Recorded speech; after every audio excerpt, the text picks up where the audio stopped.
session will be streamed, yes. So we'll post the link in a minute. All right, and let me also try to record.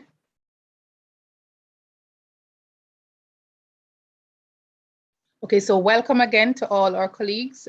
For those who are just coming on for the first time, we are in fact creating a Google Classroom where all the resources and recordings will be shared.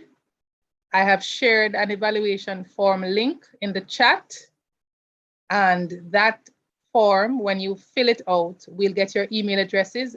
We need Gmail, right, addresses, so that you can be added to the Google Classroom to access the resources, all right? So I'll mention a little more on that later on, okay? Just to say, we have Dr. Rowe with us. I'll ask Dr. Rowe to address you before we make an official start with our first presenter. Dr. Rowe? Yes, thank you very much, Dr. Campbell. I just want to say to the participants, welcome. This is our third meeting for this week. I do hope that you have enjoyed some information from the previous 2 days. And today promises to be exciting as well. I do great for participation, and that at the end of the day, we all will be better equipped to serve our students. So colleagues, welcome again, and feel free to share, because we all don't have answers. So if you have something that is meaningful and could add to the conversation, please do. Colleagues, welcome. Dr. Taylor. All right, thank you very much, sir. So for those who are just coming on, let me repeat that we will be creating a classroom that will have all the resources and recordings that you missed over the last 2 days.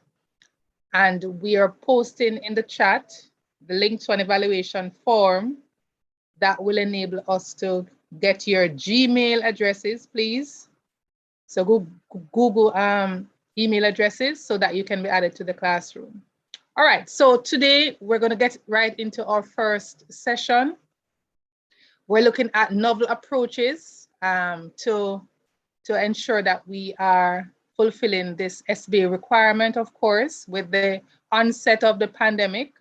I know many persons are having challenges with having their lab sessions, in having actual face-to-face sessions. Of course, if this continues, I'm not sure how it will impact us actually completing these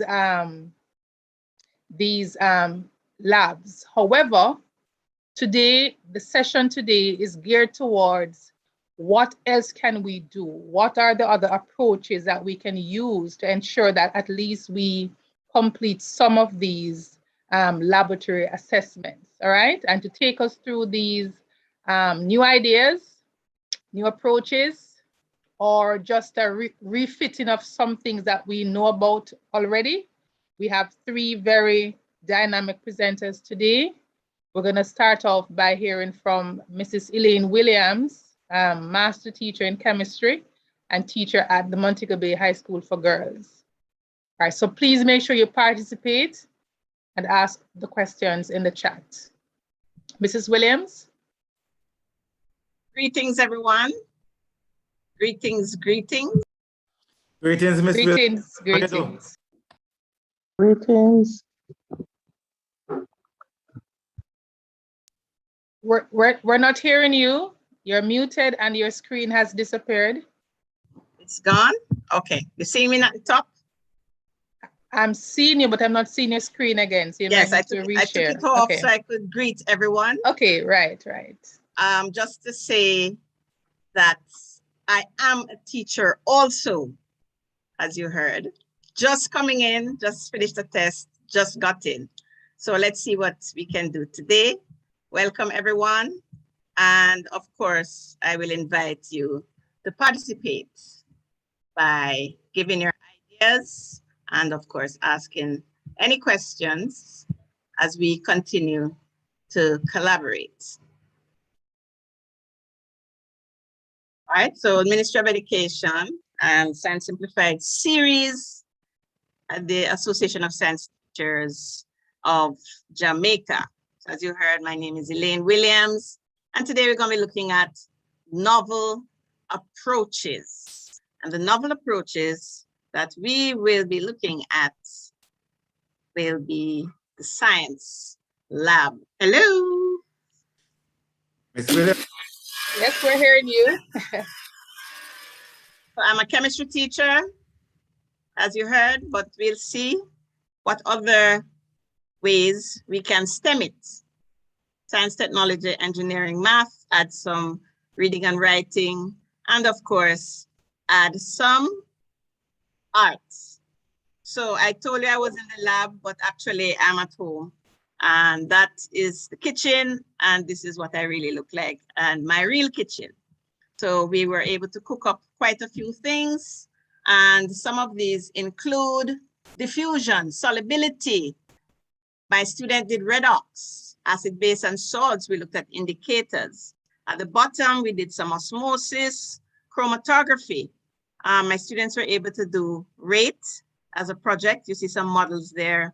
And of course, students were able to do quite a bit at home.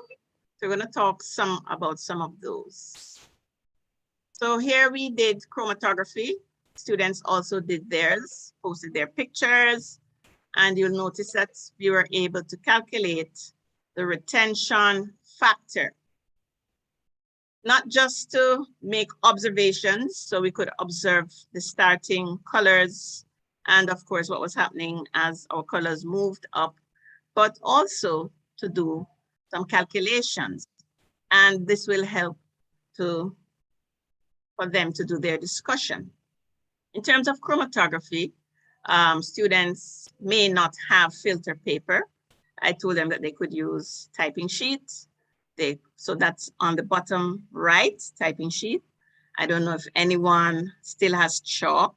So bottom left, you see that we use a stick of chalk, possibly alumina, if persons had that.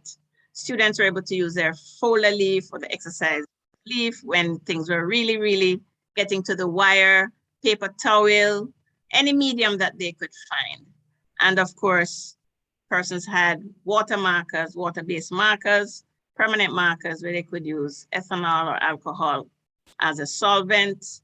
And we went all the way down to say if you could get flour that was pink or red or anything, any color, and you can put a spot on, or if you could get some chlorophyll. So my students in the sixth form did chlorophyll from different leaves, and then we were able to compare.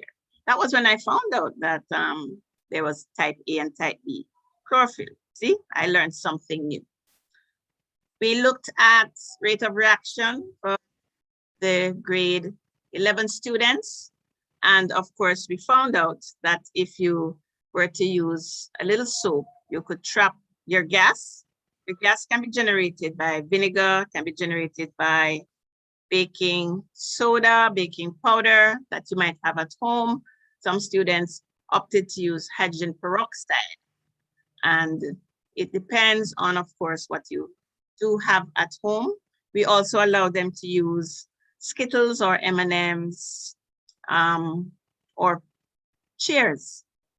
So again, we are catering for persons of different backgrounds and of course, cost. Aim is to try to do it as cost effective as possible. And this is my favorite go-to beaker slash my favorite go-to beaker slash measuring cylinder. It's actually a baby bottle that I bought at Mega Martin Supermarket, and the cost was quite reasonable. Dropout also has some readings on it, measures volume. And so we are able to purchase a few measuring items. Students would have possibly measuring cups from their DPH, any other type of medicine. Persons would have measuring cups and of course from their blender. So they could be measuring volume. They could use bottles and recycle plastic bottles, work out the volume using a known container. And so doing this, we're able to get the volume. And if you look at the top right, you'll see that the total volume came to 200 milliliters. The unit is there. And from this, we were able to get some information and generate the graph. Don't know where it went. So the graph is there somewhere. We were also able to try to make balances, because I think the main problem in doing science experiments, we need to measure. And so students are given the challenge to try to make balances. So you'll see one where if you use coins, the coins have a specific mass. You can check that on the Bank of Jamaica. Of course, if you have US coins, Canadian, etc., you can check weight of those. And the balance bottom right corner, we used clothes hanger and disposable cups. When I did this one at home, I realized that I had given away, got rid of all my disposable plastic cups. And so I had to use a coated soup cup. You could punch the hole through it and use some string or wool. And here again, we had to keep improvising. Some students had only glasses at home. How could they do it? And so we were able to try to come up with different ways to get our weights. Filtration, some students did not have coffee filters. So we tried newspaper, we tried paper towel, we tried cotton. And of course, in newspaper, you might have to do 2 or 3 layers. We cut, we learned how to fold. And here you'll see that they were able to recycle plastic bottles. If you cut the top, it becomes your funnel, and you put your paper in, and they were able to filter. When they sent it, I could see if it was filtered properly. I got a nice clear, or if some dirt went through, and you are able then to award some points, depending, of course, on your mark scheme, which was discussed in detail yesterday. You can also look at your starting material and your finished product to see if there were any sand grains shown there based on the color. And also the students will describe before, during, and after. So they were able to weigh and come up with a percentage yield, percentage whether they lost weight or they gained weight, and this led to much fruitful discussion. We also looked at osmosis, and there's quite a few for chemistry, but you'll notice that some of these experiments can be used for biology. For example, diffusion and osmosis can be used for biology. Here we were able to find the diameter, is it? We were to measure the width of the carrots. And here again, students didn't have to use carrots. They were to use what they could find in their kitchen. So some had potatoes, some tried apples. And so they were able to use and not have to possibly go and purchase just for the experiment. And of course, you can recycle it when you're finished by putting the carrots in your soup. So we got the salt and the water for to measure equal portions and make different concentrated solutions by adding 1 or 2 teaspoons, tablespoons of salt to the water. And then we were able to leave them, label them. We could time it. And of course, we could document the changes in the carrot or the potato, etc. Looking at the color and texture and also the measurements. So notice, again, we're bringing in the stem, the stream, and we're also doing our calculations so that we can do an analysis and interpretation. Then we were asked to do errors, precautions, and of course, write a reflection. Students had some issues, some of them, some went through seamlessly. And here now, because we may not have the proper measuring tools, we are able to identify many errors. Notice in this experiment, using the string, then we can use a ruler. Most students would have a phone that they can do their timing and also calculation. For biology, you may not want to do all of the measurements. You may want to look at color and texture, as we said before. Again, you can modify the experiment as seen fit. For manipulation and measurements, we could not go in at a certain point in time. I began to get kind of nervous, and we discussed this in our group yesterday. And so I made up a manipulation and measurement sheet asking the students to carry out weighing using a virtual triple beam balance. And I posted the link in our chemistry group to let the teachers know.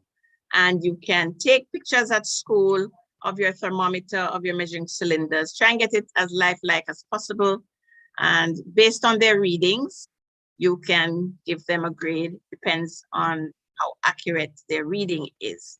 And then at the bottom right, to ask for a short video using either a mark straw, and we had to go all the way down to having a pen or a pencil in a clear glass of water to demonstrate how you would take the temperature of the water. So we're not getting an actual reading here, but they should know how to manipulate. So when they explain, they can be awarded marks for that. So this was a thermometer that my students made, and I was so impressed. So we're going to look at this for a few minutes.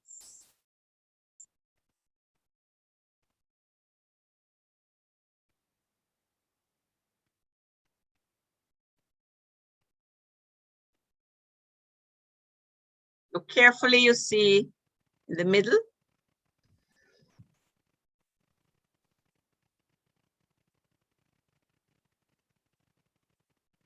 Add our little putty, and of course, use a straw and a recycled bottle and a nice basin from the kitchen. If you use boiling water, ice water, it gives you a good temperature reading.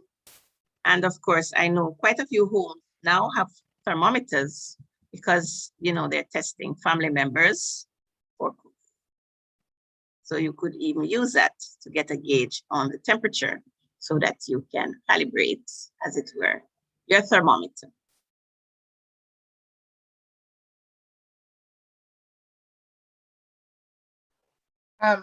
Mrs. Williams? Yes. If I may ask, colleagues, remember you can make your comments and ask questions. How did that actually work? The homemade thermometer, water, did it, was it in terms of accuracy, or? And that is why were you able to compare? So you would have to use your boiling water and your ice water. The plan was that when we went back to school, they would use a thermometer at compare, but we were not able to. So they used their thermometer for their manipulation and measurement, as you see here. And some used it for their rate of reaction to get two different graphs. So they would say you have your hot water and your cold water, and some of them made the thermometer to use for their rate of reaction. So we did the Skittles experiment, and most of them generated some really good graphs showing that using the hot water, the rate of reaction increased. And so she's putting in some ice. And if you assume, because of course you have to assume at some point what your temperature should be if you do not have a thermometer, that all the way down should be equivalent to 0 degrees. Again, here we bring in our sources of error, precautions, and you notice that at the beginning, he was ensuring that it was properly sealed. So all of this will come out in their report. Excuse me, Mrs. Williams? Yes. Yes, good evening. Good evening. I just came on late, so I'm not quite cognizant of what's going on. Is this the only room, or is there one for physics? This is the only room, but again, we have been trying to incorporate the different subjects because you can do experiments at home for physics. For example, finding the center of gravity they do at school of a plane surface, All right. a planar object, things like that. That can be The done. reason why. Yes. Okay. The reason why I'm asking you, I need to do something and come back. Could you give me roughly about what time the physics part will be done? Today we're looking at innovations in terms of virtual manipulatives, simulations. What time will that be? Innovations. These are going on. That one should be yes. in about Let 10 me minutes. answer Mr. Dehaney. All right. So yesterday we had breakout sessions. Today, all the sessions are general and they will cater to all subject areas. Okay. So you don't really want to miss out much. No, but I just need to run out a little bit and do something. So if you could just tell me when the physics simulation will be, what time exactly will it be? So I can try to be back. Sometime after Mrs. Williams. So we'll have another presentation and then get into that. All right. So maybe another 15 minutes, 20 minutes? Probably half an hour. Half an hour. Okay. Thank you very much. All right. Okay. All right. So this would have come from the rates. It apparently got pushed down. So we got the values over time. And what was done with the vinegar and the baking soda, we videoed the process. And so you can stop the video at certain points and get your readings. So you can slide the timer across so that you can get accurate readings. And here you'll see that the readings were taken every 5 seconds. All right, so use the phones. The students use the phones to do timing, to record, and so they can increase their accuracy. And so our grade 10 students, in addition to planning and design, did diffusion, osmosis, chromatography, filtration, and they made natural indicators using plant-based sources. So that would have included the bark, the leaves, the flowers, the stems, sepals, you name it. They were able to make different indicators. And of course, one of the ones that they love to use, which was quite reasonable, and they had at home, was a turmeric. And from this, they were able to tell us what the main ingredient was that gave the color and what the sources of error, because turmeric does not give you an accurate reading. I think it's for alkaline. The grade 11 did fermentation. Just give me a moment. Grade 11 did fermentation. So they were invited to get different fruits at home. They didn't have to buy anything once they had fruits at home, and they could use yeast. We also introduced the fact that they could try rice grains. Most people have rice at home, and they were quite surprised to learn that the rice grains could help with fermentation, and then they started asking why, which led to further research. We were able to carry out distillation when the students came back with their wines. We were able to describe, we were able to look at it. They did the day-by-day descriptions, observations, and until the wine was formed, and then we distilled and tested the ethanol using what we call the breathalyzer test and also combustion test. They also did, as we said, the rate of reaction. The grade 12 students were invited to find compounds bonded ionically, covalently, and metallic bonding in the home.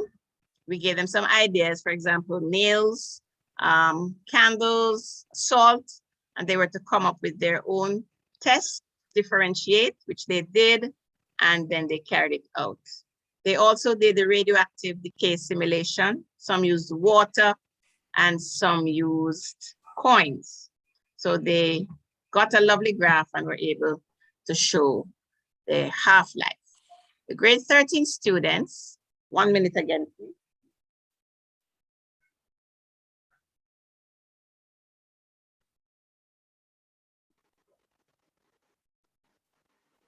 Thank you. The grade 13 students, we looked at alcohols versus acids. So most people had alcohol at home, again, for sanitization purpose, etc. And most people have vinegar because, of course, kitchen, we might have to fix up our fish, etc. And so they were able to compare. They came up with ideas how they would differentiate the alcohols from the acids. We also attempted the vitamin C titration, and we had to bring it down to droppers and medicine cups. But they were able to get results. They could indicate that the values were not as accurate because, of course, they couldn't really go to a 0.1 or 0.2, but they were able to show which vitamin C tablet would contain more, and then we looked at the costs. They also, as I said, did the chlorophyll paper chromatography, and we found out that there are different types of chlorophyll. In terms of investigative projects, I want to say trust God for your investigative project. What does that mean? Let the students do whatever idea they come up with guidance. And so I'll say, trust yourself. Sometimes as educators, we will not know everything, but this is an opportunity to learn alongside the students. This is an opportunity to learn alongside the students. I had a student who wanted to use rocket fuel. So I laughed to myself. That student went to the airport and asked for rocket fuel and came back saying I had to write a letter so she could get some airplane fuel. By the time I was to write the letter,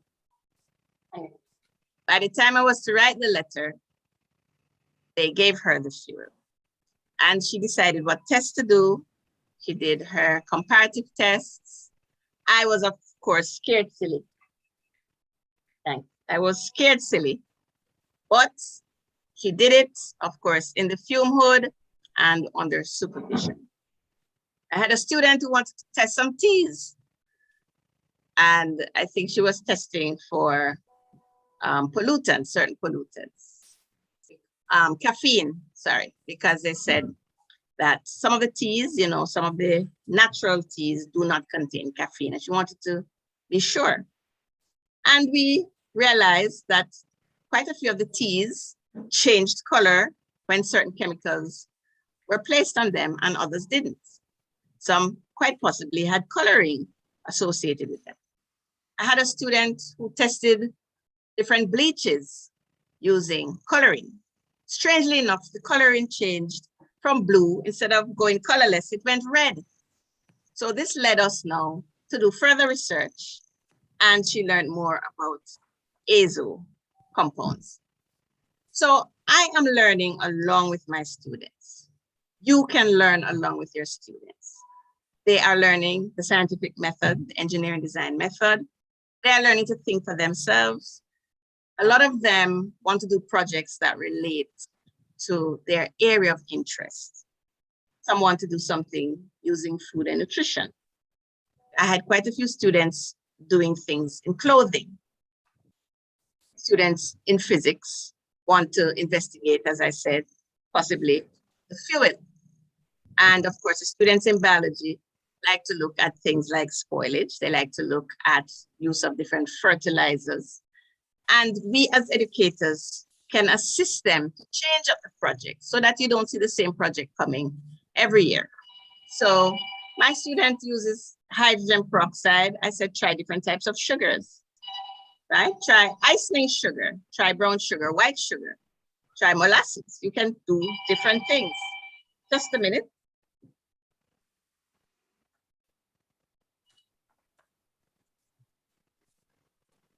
Colleagues, remember you can share your ideas in the chat or post your questions.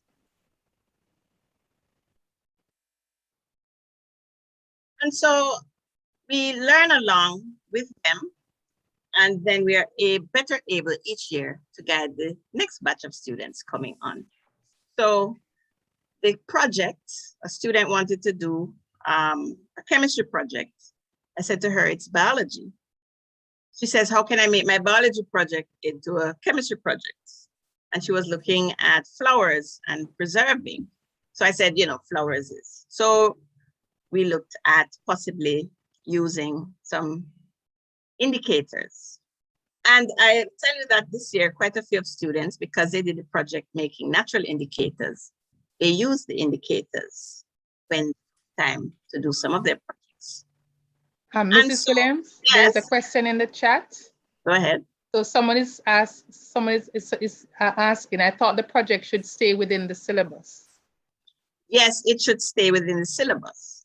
So my student who did the caffeine, that's the tests, had quite a few separation techniques within the project. So you will find where in the syllabus that experiment will relate to. Student who did the fuel, it referred and related to energetics because she was trying to freeze it and trying to heat it. And so you will be able to guide the students so that they can get data for analysis and so that it relates to the syllabus. Any more questions? There's a comment about, well, there's a question about HSB. I don't know if you can answer, but let me read it. Yes. It said, for the investigative project or the HSB project, do the students present one report in a group or individual reports when they work together in groups? Normally, when students work in the groups, especially for CSEC, their reports should be individual.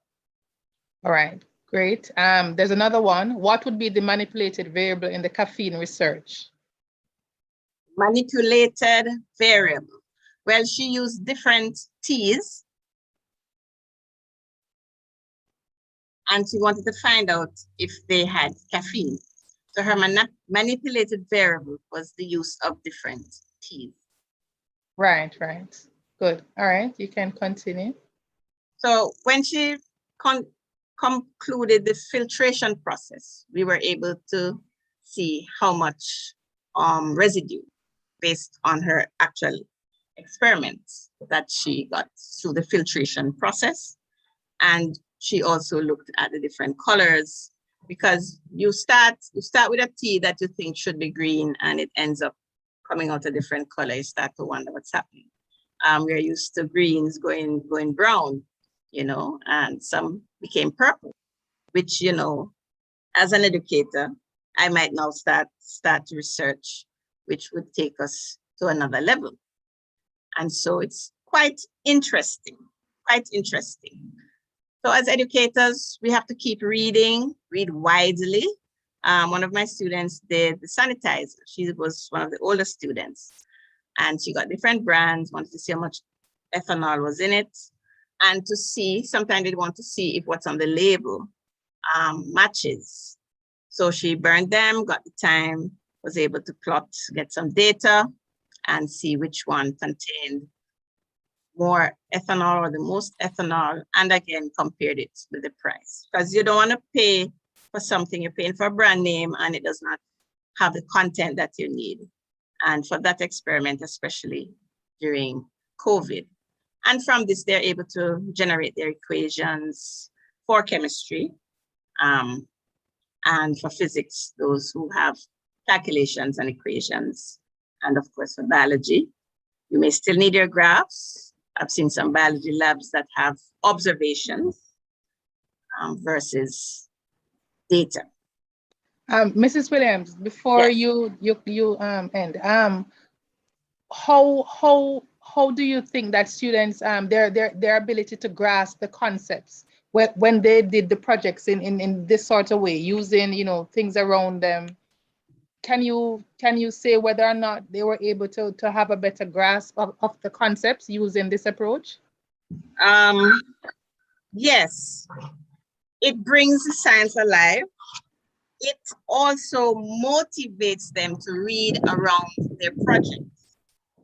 When it motivates them to read around the project, then they begin to see the context of certain things they did in class before. I had a student one year. She was borderline failing. She had given up. She never got above us. She decided she wanted to do a project relating to electrolysis.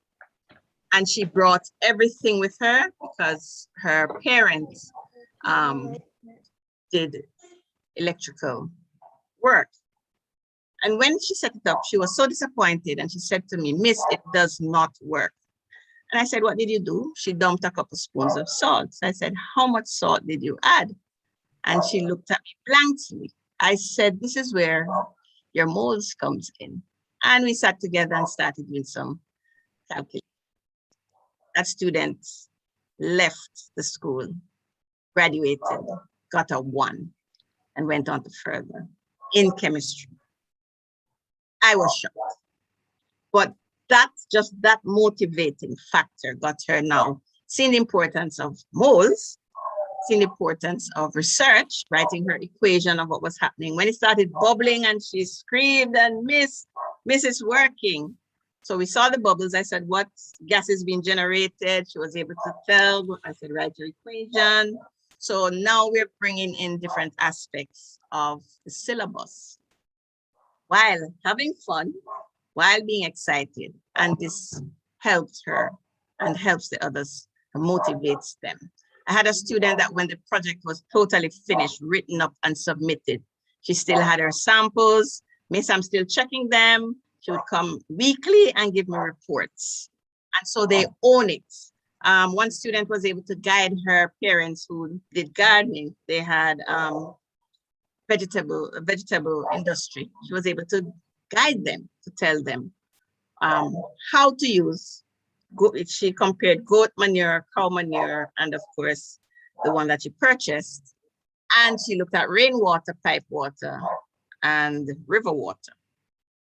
And she was able to say, "This protocol is the best." She had her pictures of her plants. You could definitely see the ones that were better. And so this would help her in their life, as well as she is learning and motivated to do even better.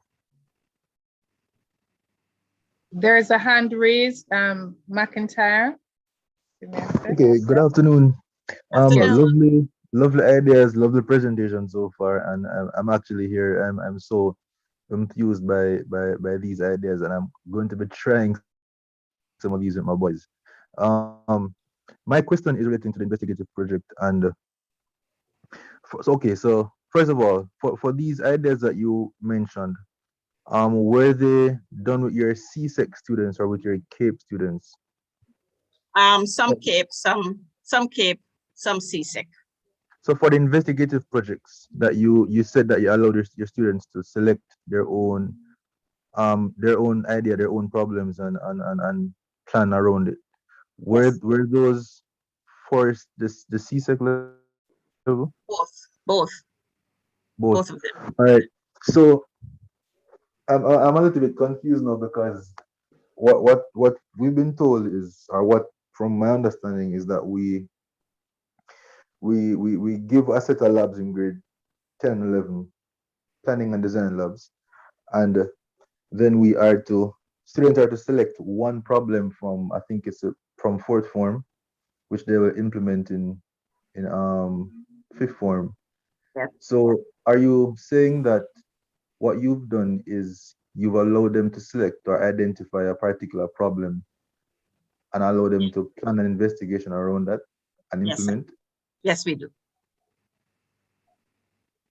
So we don't necessarily need to use one of those planning labs from grade 10 or grade 11 for them to implement? They would have done it in 10, because when we get to a certain point, having taught them how to write a plan and design, and they would have done their practice plan and design, we'd have discussed it, then you'd have given them some relating to the topics, and then we say it's project time, usually before the summer break. And we say to them, come up with their own idea. So they'll decide if we allow them to do biology, chemistry, or physics. The aim is to ensure that each student is accounted for, and they're doing a project that, as you say, relates to the syllabus. That's one. And two, we'll give them data, because sometimes they come with a project and there's nothing to collect.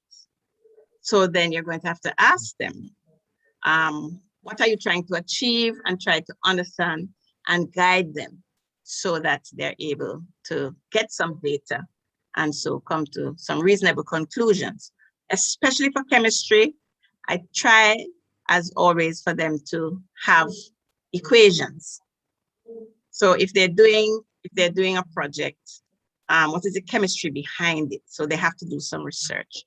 It is time consuming, because you have to check what they have, or they'll just stop you and discuss, or they'll send, nowadays you can send a WhatsApp and say, Miss, I want to do this, I'm thinking of this, and you kind of guide them so that they realize that they must have some data and they must have the material to do the experiment in the following year.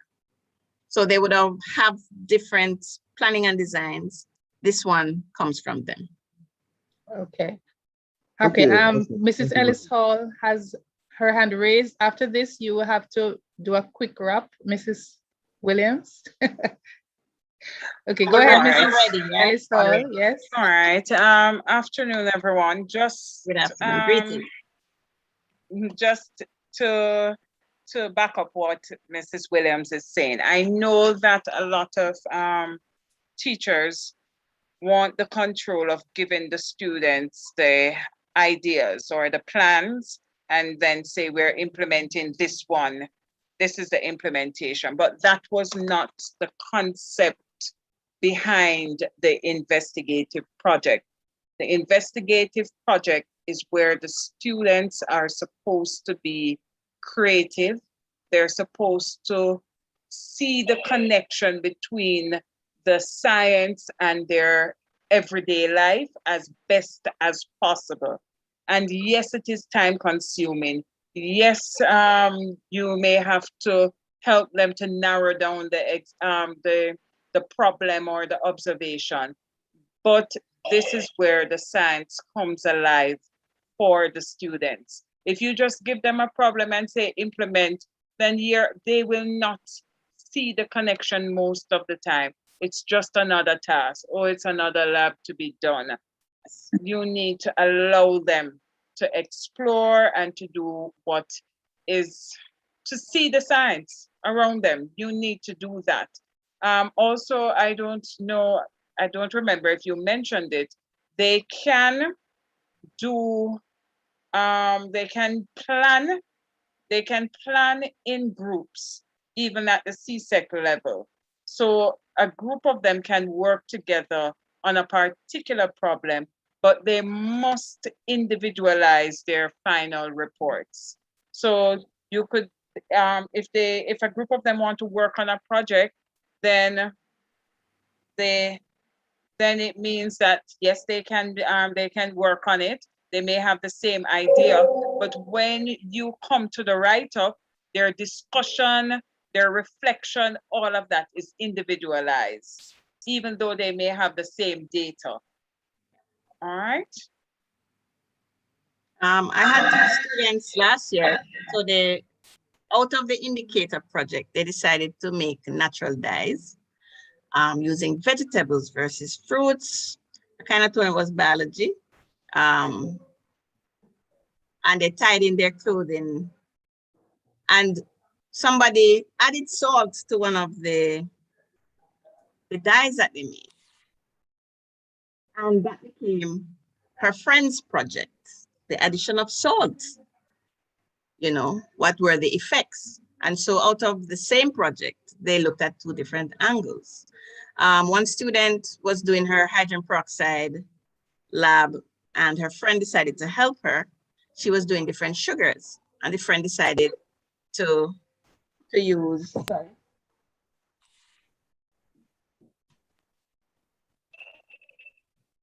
The friend decided not to do sugars, to use something else. So out of helping her friend, she got her own project. And as I said, if they do things along what they enjoy doing or they're interested in, you'll be surprised how they go out of their way to source the material. They do more than one trial, especially when they're motivated to make sure. And I said to them, it's not wrong. So if it doesn't work, you have now learned that this way may not work. You have to redo it. And they say, okay, miss, I'm gonna take this, I'm gonna do this, I said, try it. And that's my mantra, try it. Some of the CSEC students, when they run out of ideas, they ask if they can work on what they did for CSEC and upgrade it to CAPE. So I had a student who did the invisible ink, and she used lime, lemon, and so on in CSEC. I said, you have to step it up. And she went the opposite way and used bicarbonates. Then she realized that it gave as good a print as the acid. So that led her now to go and look at the research. She researched to find out why would that happen. And then you realize that the pH at both ends would affect the cellulose. So that I learned from that because I never knew that. That was so interesting. And then she was able to get data. She made a color wheel to show the different, how dark it was and things like that.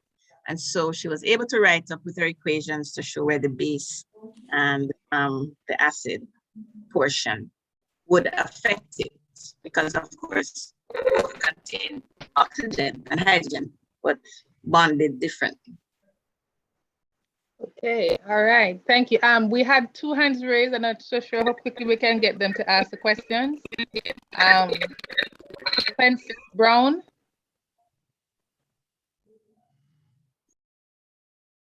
Oh. Sorry. You're hearing me? Yes, go ahead, go ahead. Yes, I think many persons may be confused, because at one point we're saying that the students are to be given the SBA, which is the investigative lab, and they work on it. And then at some other point we're saying, I want to know, are these persons who are responding to the question, are they given the authority to say that this is so? Because I wouldn't want to see that when June comes and a moderator comes to my school, they're going to say to me that I have done the wrong thing.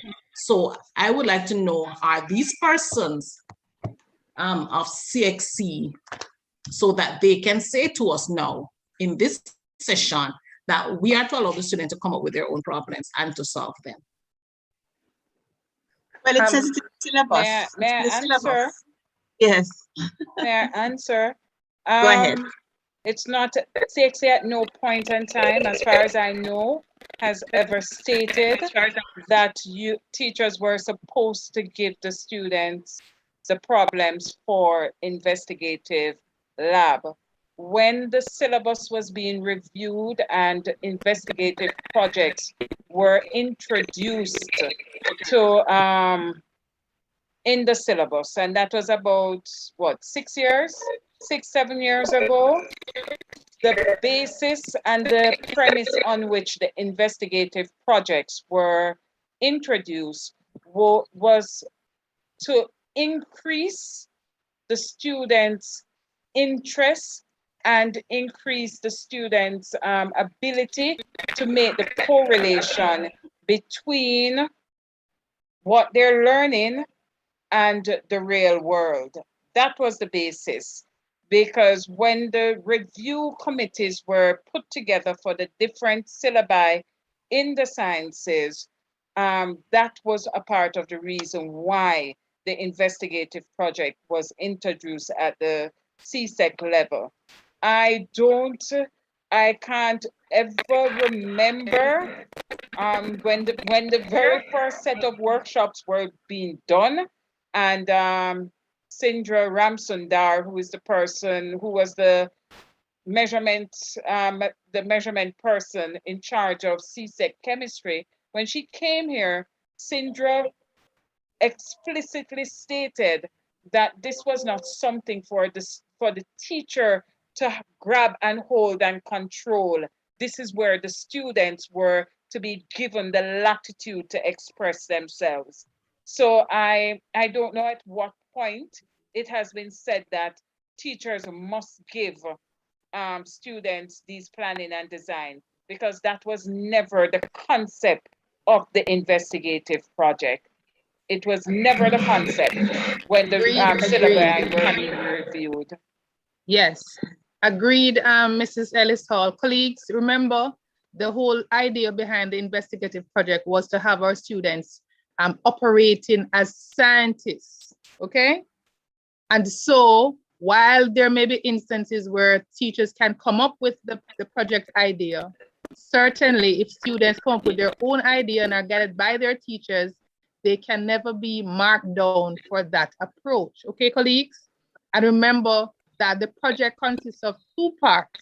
So if they're doing a particular project, they would have to have their proposal done in the first year, and then that's for CSEC, and of course, implement in the second year, all right? So colleagues, let us not be confused, all right? There's nothing that is that is set where it has to be that the teacher gives the idea, all right? Vernon, we want to wrap this session up. You had a question?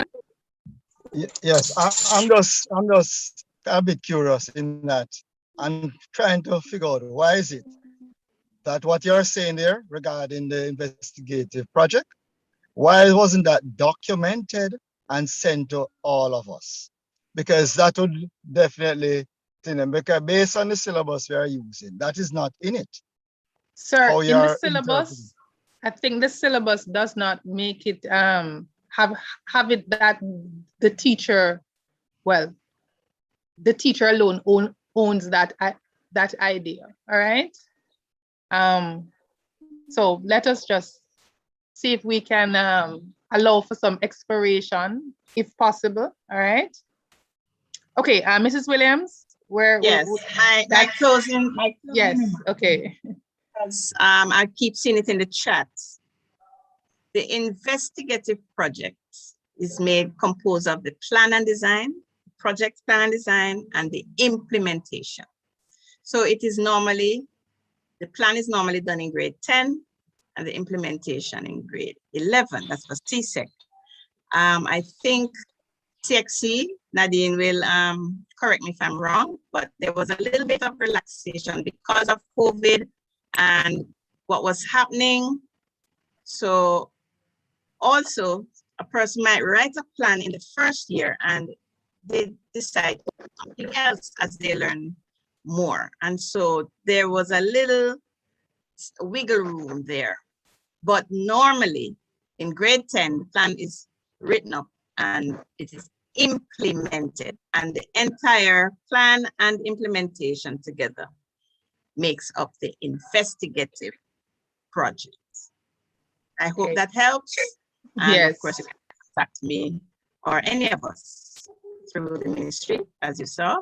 And I had some posts up there that you could contact us through the ASTJ and or through my Facebook page, Chemistry Simplified Series, and the email at yahoo.com.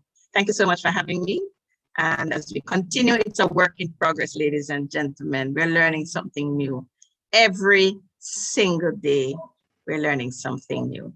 So when you learn something, you share it with me. When I learn something, I'll share it with you. And this will assist our students to progress to even greater heights. Have a good afternoon, everyone. Okay, thank you, Mrs. Williams. Okay, colleagues, please do not be confused, all right? The presenters are not saying anything that is different. The original intent of the investigative project is to have students explore, all right? Whether or not it is you that suggests the idea, or as we're suggesting, to have students come up with their ideas and you provide the guidance. It consists of 2 parts. the proposal, which is the PD, and the implementation, which is done in the second year. That is straight from the syllabus, okay? Let us not be confused. Thank you, colleagues. The ministry has no information at this point about what CSEC is doing, but just continue to listen out, all right? All right, so right now we're gonna get right into our second presenter. I know she's waiting a long while. If you still have questions or comments, please post in the chat and Mrs. Williams will try to address them. At this point, I want to ask our next presenter, Mrs. Nicole Kirwalko, who is a chemistry teacher at St. Jago High School, all right? She's currently completing her MPhil program on this actual topic of virtual labs, all right? And so she has a wealth of knowledge to share. Let us welcome her at this point. Go ahead, Mrs. Kirwalko. Good afternoon, colleagues. Just give me a second. Let me find back my screen. Okay. All right, so Dr. Taylor Campbell is putting me in a spot. All right, so I am actually just finishing up my second year at University of the West Indies. So I should be graduating, hopefully, God's will. And considering the MPhil, I'm considering it. Mrs. Williams would encourage me to do that. All right, so good. All right, so good afternoon, everyone. So my name is Nicole Kirwalko, and as Mrs. Dr. Taylor Campbell just said, that my main research area is virtual labs in our Jamaican classrooms. And there has been lots and lots of readings and research on virtual labs and when to use it, if it should be used before or after, should we blend it, should we use it, should we throw it out the window, and so on. So when we carry out educational research, and when I say we, myself and other persons who have been in this research business for a very long time, would have recognized that blending real labs and virtual labs is very effective for students. So there is literature that we can actually consult. And one of those things is that it also helps with students to visualize what they weren't able to see in a real lab and to carry out interactivity and promote positive attitudes. The thing is, we are in a pandemic. We are not face-to-face as we would wish to and would want to. So I'd want to do activities to help our students that either, if we don't have the resources, we can provide them with an alternative. I'm not saying a substitute, but more so an alternative. Somebody's mic is on. You have a question or a comment that you wanted to share? Okay, all right.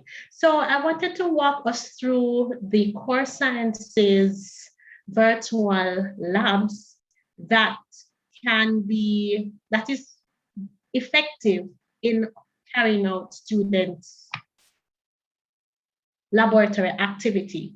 Now, there are two schools that were piloted in Jamaica, and they were asked the question, do they think that virtual labs could replace real experiments, real life experiments? Majority of them strongly disagree with that, all right? However, in terms of when they were asked if they think or they thought that virtual labs will assist them to develop the confidence that is required to help them with real lab skills, majority of them agree. So at this time, I'm gonna ask for a raise of hands. You can use a raise hand feature to let me know and let me hear what your headspace is like. Do you think that virtual labs can replace real labs? It's very interesting to know what our teachers think. Okay, so there's a hand raised, Robinson. All right, Mr. Robinson, you'd want to share with us why you think that? Well, I think that it's some, oh, sorry about that. Like some, it can be used as a partial replacement. I wouldn't say that it's like oh, this is a good match, can just replace it, but like some partial replacements, but for the true lab experience, in-lab is best. Okay, all right, no problem. I'm gonna, Miss Dixon, because you said no 4 times, could you explain to me why do you think that? A bit of nose. Why would you think? Why sorry, do you think? My computer is actually malfunctioning. I keep having the force coming up. But for me personally, I think where students are supposed to manipulate materials, they will not get that experience online. It's good that they are not totally out of doing labs, because you know they can do it virtually, but certain experiences they would not get it virtually. Okay, all right. I see Miss Lang saying that it can aid, and Delano is saying to some extent. All right, the 4 hands are raised. If we can just make your comments very quickly. Let me see. Dr. Taylor Campbell, are you able to see the persons who are? Yes. Yes. Okay, all right. Let's call on them. Grace Rose, you want to go ahead? Yes. To me, the comparison is like describing marriage to somebody who has never been married and talking about marriage with somebody who's married. So that is interesting. Yes. You can only imagine, you can hear the first experience, but until you have lived it. So I think it's the same thing with the practicals. I think hands-on, working together, cooperatively, you know, it gives a much richer experience than just doing it virtually. Okay, all right. Next person's comment, please. Carlin Brown Ellis. Okay, I hi, Mrs. Ellis. do not agree with the virtual lab replacing hands-on. I am always telling my students, I don't want us to always be buying things made in China. So if we don't have the investigative approach, and this is why I believe that they should think about their own investigative project, think about the topic.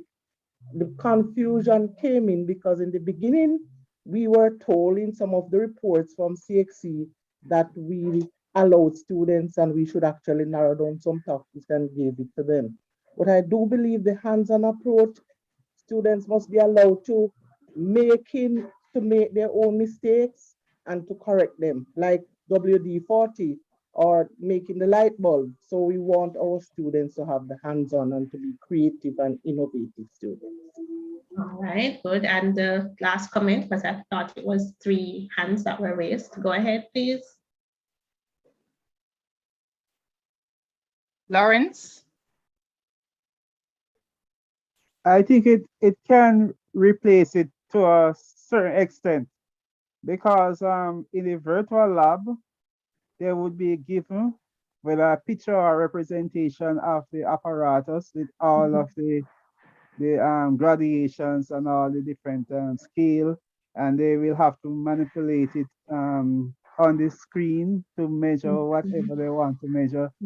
So they will be given an experience. You know, it is like somebody being taught how to fly a plane, and before they actually go in the actual aeroplane, they actually do a simulation. And then after they go into the plane and realize that it's the same thing, just like a simulation, just similarly. That's right. And the instructor can walk you through the process and highlight the limitations and the source of error and give you situations. What if this happens? How would you approach it? So that, for example, in the context of COVID-19, where we're to cover X amount of labs and we have our large classes, could it be that the virtual labs could be done where half of our students are remotely working on practicing how to get better at this lab skill and familiarizing themselves with the lab skill that they're to perform, while the other half is carrying out their manipulation and measurement with appropriate social distancing so as to facilitate teacher effectiveness, while you can rotate that. Eventually, when those set of students, you're finished marking them, they can go ahead and deepen their knowledge a little bit more, a lot more, so that the concept can basically become more meaningful to them. So it's another effective tool. And Mr. Lawrence, I am with you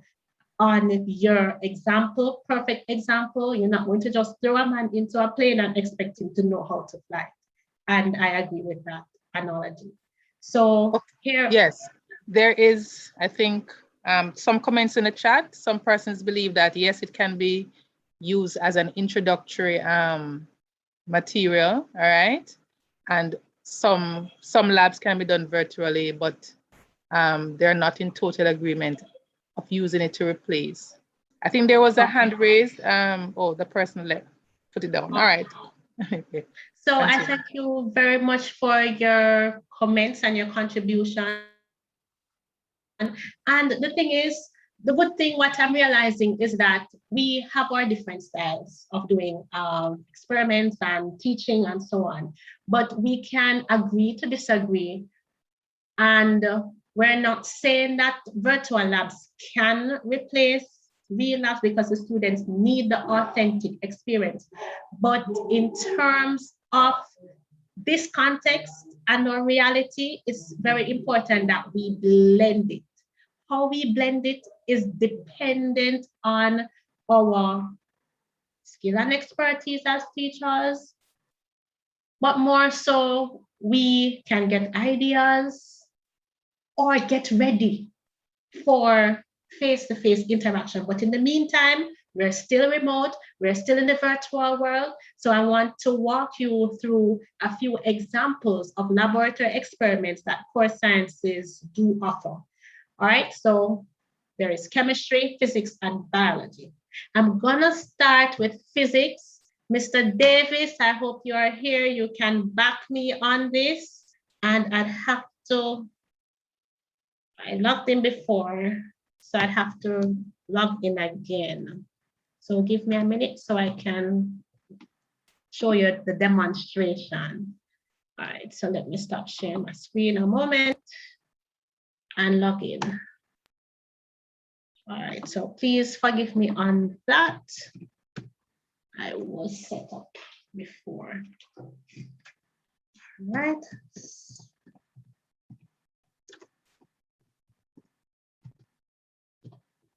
All right, so I want to walk you through a few examples of laboratory experiments that the core sciences do offer that we can utilize in our classroom, whether it is for teaching, whether it is an alternative. If push comes to shove, if we don't have enough time, for now, because of COVID-19 and we're not able to meet the students face-to-face. So I'm starting off with physics first, and here are the experiments that are offered through this virtual lab application. So they do specific heat capacity, thermal insulation, resistance, IV characteristics, density, force and extension, acceleration, waves, light, radiation, and absorption. And mind you, or mark you, that sometimes the resources that they may not be available. They may not be available.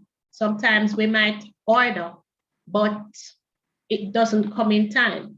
So this is an example of an IV characteristic lab that could be done. Can anybody tell me what I is and what V is? Current, I, potential difference. Current and potential difference. Potential difference. Here I was going to tell you that V is voltage. All right, so the thing is that I remembered when doing physics, my teacher back then would draw the circuit on the desk, and we were to figure out what is required. That was the technology available back then. Now, because of virtual labs, we can see how the students can drag and drop the different, give me the term here that I should use, physics people. Apparatus. Oh, okay, fine. Drag the apparatus and basically submit the circuit, and the person in the corner, the demonstrator, who should be watching the student, they can notify what the errors are. So the students can basically practice the experiment or practice setting up their circuit. In addition to that, they can set up their data table, putting the data into the table and submit it. If it is correct, they'll tell them if it is correct. If it is not correct, it doesn't move on until they get it right. All right. So basically, you can manipulate, drag and drop, and the procedure is there to assist them so that they can self-pace or they can work independently as a means of practicing. All right. So that's an example for physics. For chemistry,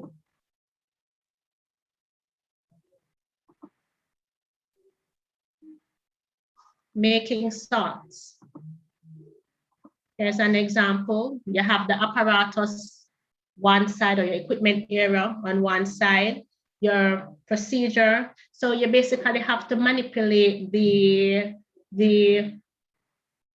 material, your chemical reagents, so as to measure the volume and use a measuring cylinder, turn on your Bunsen burner, and the video walkthrough can help you as a pre-lab talk, or it also can help you with preparing the students so that they know, okay, then these are the procedures that are required to make the salts, and when they come to the lab, they can know what to do and move more efficiently and effectively. And the great thing about simulations and virtual labs is that you can do a close-up view. So that's an advantage of using the virtual lab. So in the physical lab, students might have anxiety. In the physical lab, students might be fearful. In the physical lab, the students might not be able to see what is happening at a molecular level and have to make that transfer. In a virtual lab, however, you can zoom in. There is the affordability of, or the affordance to zoom into the molecular level so that the students can see what exactly is happening that they might not be able to visualize because they're in a physical space. All right, so one of the limitations of virtual labs, however, is that because of its perfect nature per se, students wouldn't be able to see the source of error and the limitations and so on. However, we as teachers would guide the students so that they can think of possible sources of error. And so that is an example of chemistry. Let me show you the list of the labs that they have for chemistry.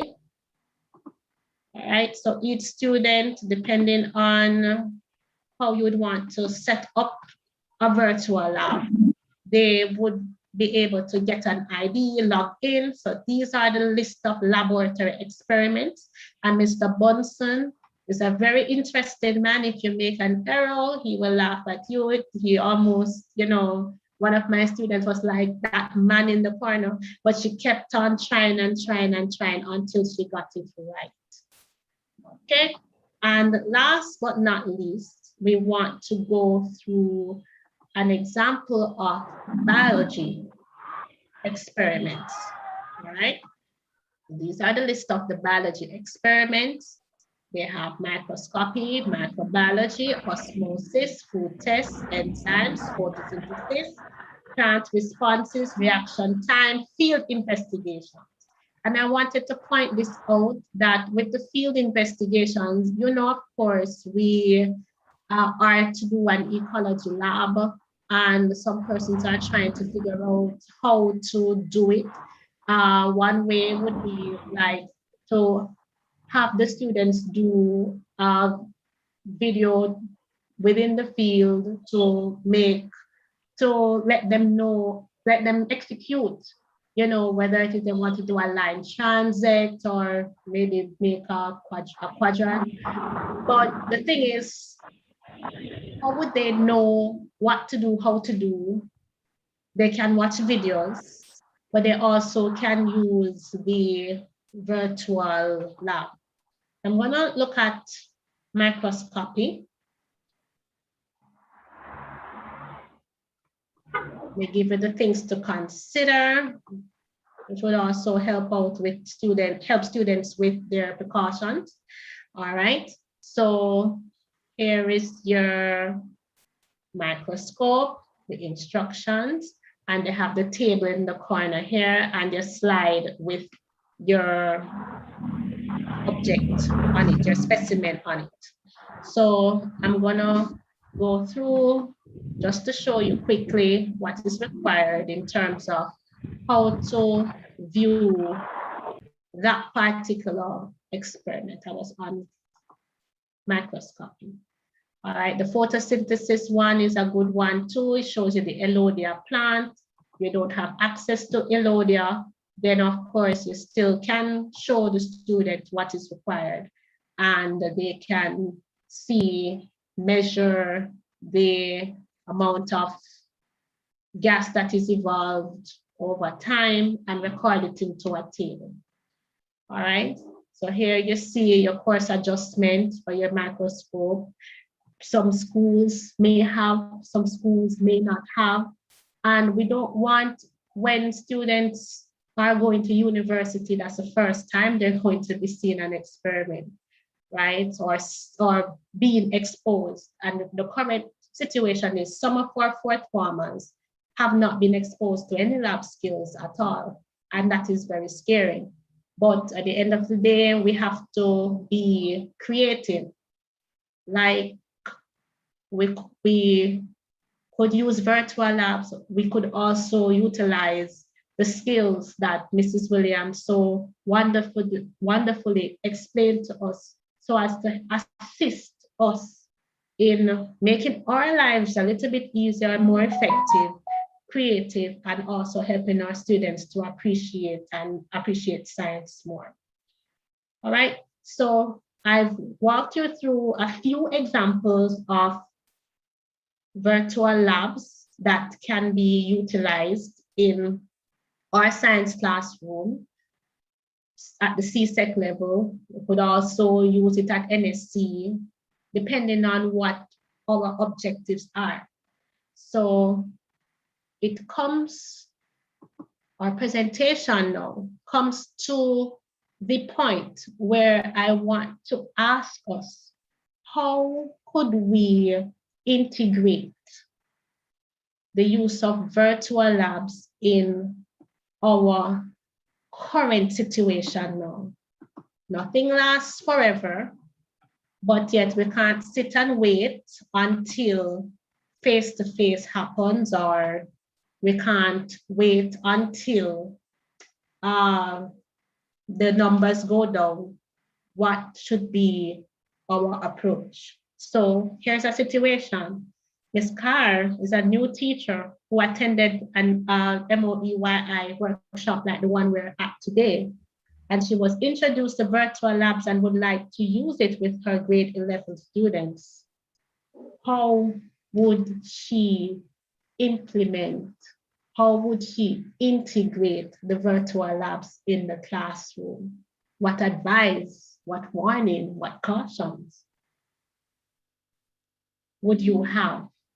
And I'm all ears now. Would love to hear the comments from all of us here. I I'm in agreement. In a pandemic like now, we can utilize the virtual lab, even when we have regular face-to-face classes where we can get some students to work, because in most labs we are short of equipment. But I would not want, like when things are normal, because I've been hearing about this for years, that because of the expensive equipment and chemicals, we would want to totally replace our regular lab activities with the virtual lab. But we can go hand in hand, they can work together, but not a total replacement when things are normal. I agree with you, Mrs. Ellis. I agree with you. Okay, go ahead. Any other comment? One advice I'd give to that new teacher is proper planning. Because there are cases, there are instances, I mean, where some of these virtual labs tend to work with certain what do you call them, plugins, or so for example, Adobe Flash, which most of these virtual labs work with, is not functioning right now. So most of them cannot work. Additionally, some students don't have the devices. Some are using the phones. So you have to find experiments or simulations that will accommodate all students. So they can be used on the phones, on their tablets, on their laptops. Right. So proper planning is important, and also having and planning to know that there are certain simulations that are more appropriate for a certain topic. So you wouldn't want to get a simulation that is simulating how light behaves when you want to look at how light affects photosynthesis. Okay. So the appropriateness of the simulation is also important when you're planning. So that would be my suggestion. So we have to plan our labs, and in addition to that, ensure that they meet the objectives that we would want it to meet in terms of carrying out our experiments. Okay, good. Right. Mr. Barnett has a compatibility with their devices. And the compatibility. Awesome. Mr. Barnett, go ahead. Right. Just to add to what Mr. McIntyre just said, I mean, I said the teacher, go through the lab first, all right, as in the virtual lab, do it, and then so that you have a full understanding, so that when you introduce it to the students, then you can guide them appropriately. And I believe, though, that if I'm doing a lockup, because it gives them a lot of information in terms of the theoretical concepts. They can see the thing more clearly, they can see the particles and stuff. It might be good if I'm doing, for example, something like a photosynthesis for like a analysis and interpretation. So what we use them for M&M or even a ORR. But for like an analysis and interpretation lab, we want them to understand the concepts that are at play. That I believe the virtual labs will be very, very useful if that is the skill that I'm marking the students for. Right. But I mean, M&M want to be out though. Okay, fine. And I agree with that. Last one from Garvey. Yes, good afternoon. I am thinking too that our advice to the new teacher is that the virtual labs can be used to get the students to think and see if they can find similar equipment at home. So after they use the virtual labs to see how the logic would flow, so they say, okay, use a conical flask here and I have to put it on a stand. What do I have at home that can provide a similar function? And that would give them some of the hands-on skills, because we really don't want to compromise their safety here in the pandemic. So if they can do that at home, they would have some kind of prior knowledge as to how it should work. Right. So that they know how their at-home real-life experiments are working. I tried this with my grade 10s. So I went through the virtual lab. This is when I just started learning about virtual labs. I showed them how the chromatography experiment is done, and they did the drag and drop as a means of practicing and so on. And then they were challenged to utilize the resources in their homes to carry out the chromatography experiment. But they had to find different colored substances in their home. So there's a comment on here, if you want me to add that, from Bernice. saying that they would be ideal for demonstrations to support the teaching learning process in the virtual space, also to add visuals. Okay, all right. Somebody was asking about if this particular virtual lab, Core Sciences, if it is free, or I guess they want to know how to access. Right. All right. I do have a slide with the information on how to access. At first, when I saw it, there is a try it for free button on the top of the Core Sciences page. And basically, once I do that and engage them into a conversation, I actually did tell them that I was doing research on virtual labs, and they responded quite nicely. So when I send you the information, I pray to God that they will respond to us nicely and just nudge them and say that I had made a recommendation so that they can do something for us as Jamaicans here. So my final points, which we have stated earlier in our advice to each other, and we're to encourage each other, that we are to prepare for labs, and we can blend it and stem it, right, Mrs. Williams? Oh yes. Oh, yes, definitely. Right. Blend it in the kitchen. And right. So these four researchers, they agree that research with virtual labs, when they conduct it, it is as effective as traditional labs. And that is something that we can consider in terms of our way forward, because of the nature of what we're going through right now. But this too shall pass. I was hoping that you'd be able to see the information. I don't know if you can see it from your end. So, because my thing is blocking. All right, there it is. So I can copy the info at corescientist.co.uk and post it in the chat. If you contact them, I am hoping that they will respond to you favorably to say that they can accommodate your interest in using this particular website. All right, so I thank you very much for allowing me to share with you today, and I wish us all the best. Thank you. Okay, thank you very much. Can we express our thanks to Mrs. Kirwalko in the chat? All right, we thank her for exposing us to this particular platform. All right, and our final presenter for this afternoon, Mr. Conroy Hall, is also here to share with us how we can make use of virtual labs. Mr. Hall is a senior lecturer at Shortwood Teachers College. He has masters in, I can't remember, but he has 2 masters.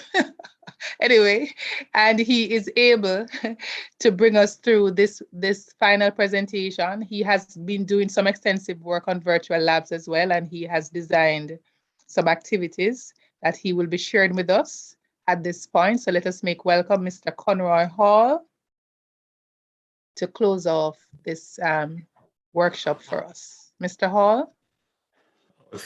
Have I lost Thank you, you? Dr. Taylor.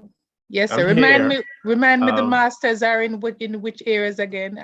Applied physics and educational technology. Right, beautiful. So he's well qualified to take us through. All right, go ahead, sir. Okay, thank you very much. And thank you for allowing me to present in this afternoon. session. I hope everyone will be able to understand what I'm about to share. I've listened to the discussion and I was a bit timid when I come out and say, because first I'm talking about the fact that virtual cannot be used for measurement and manipulation. I hope there would be some slight change in terms of opinion based on this. I'm not going to share, I won't be permitted to share, Dr. Campbell. Yes, sir. Yes, sir. Go ahead. Okay, great. Wonderful.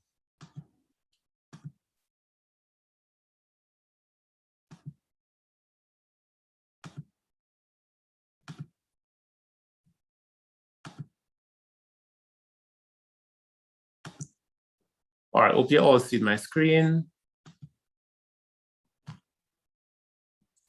All right, before I get into my presentation, I just want to share the objective of my presentation. I want to define virtual labs from a research-based approach, explore different types of virtual labs that can be used in our science classes, and discuss the benefits of virtual lab, demonstrate physics, biology labs to test manipulation and measurement. Now you can be my judge and describe hardware and software. I heard somebody spoke about the fact that we have to be very careful when we choose various virtual labs, and that's very true. I'm going to go into that shortly. Now, I want you to look at this photograph on my office on my right for you. I know sometimes we have a mirror in terms of Zoom. Can you identify if the window is on the right or it's on the left? Can you be my judge, Dr. Taylor Campbell? Okay, so I'm seeing somebody said left. Colleagues, please respond. Okay, I have quite a few persons. Well, oh, somebody says right or left of what? And somebody said both. Right, perspective, it is both. Left, both. Twisted, it's an illusion. Left, I'm seeing both, right? So those are the responses so far. All right, thank you very much, Dr. Campbell. So it depends on our viewpoint, where we're looking from. And so when we look at virtual manipulative, it depends on where we're looking from and our exposure to virtual manipulative, virtual labs. Now, can you look at this also and tell me what's happening? How many legs does this elephant have?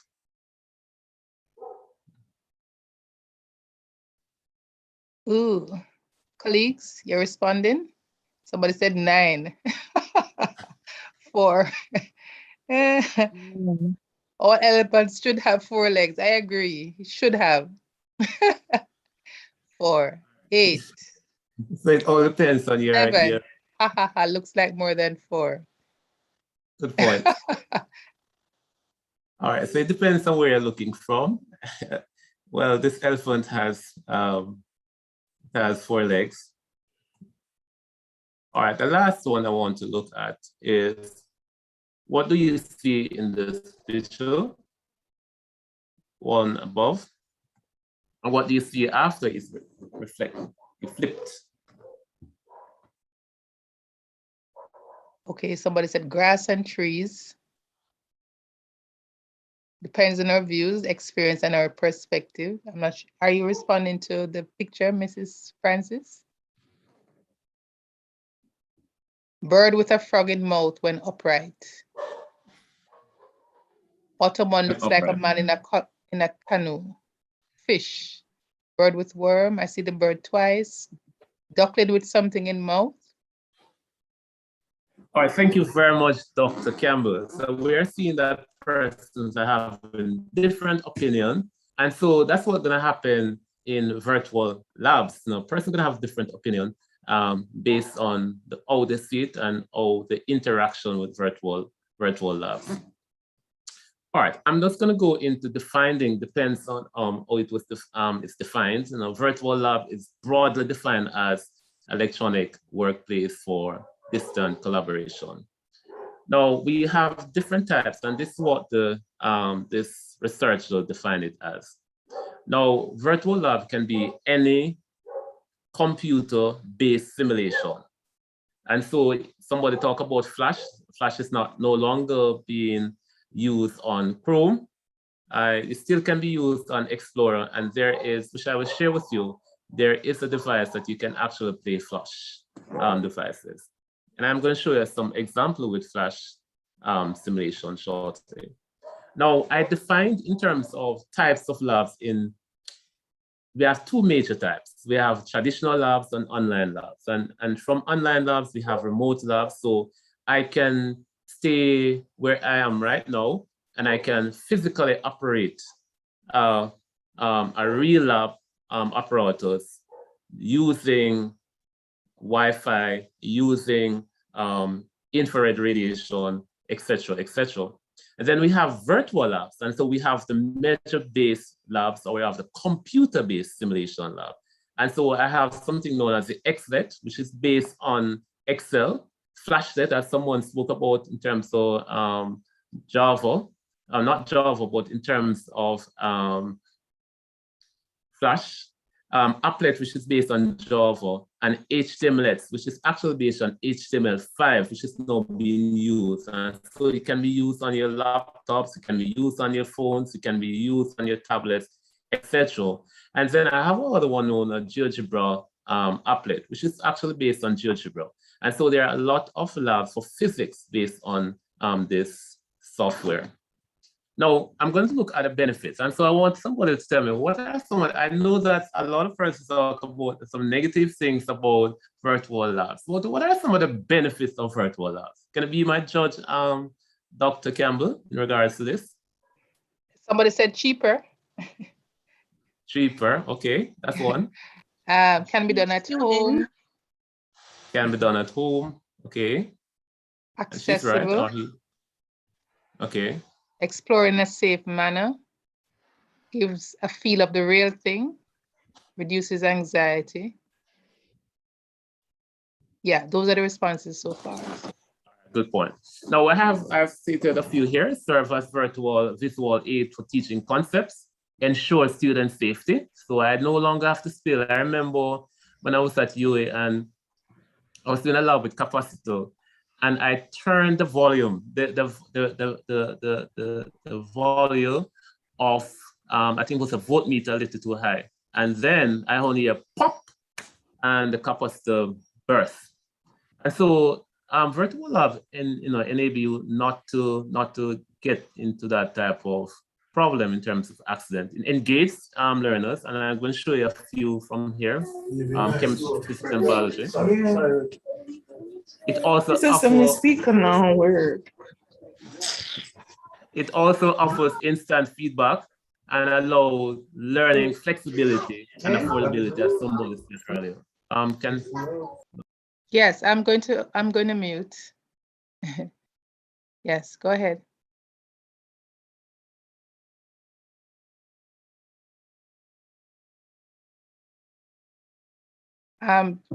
Mr. Hall, we're not hearing you. Mr. Hall, you're muted. Oh, I'm sorry about that. All right, no, so I'm sharing with you, anybody know what this is? Everybody knows what it is. Tell me what it is.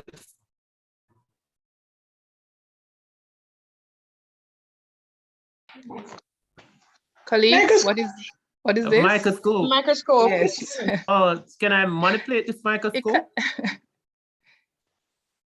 Virtually, yes.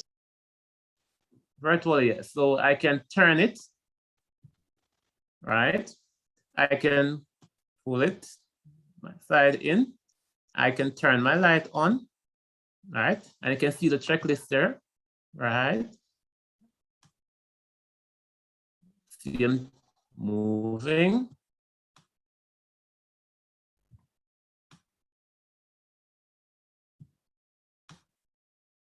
No.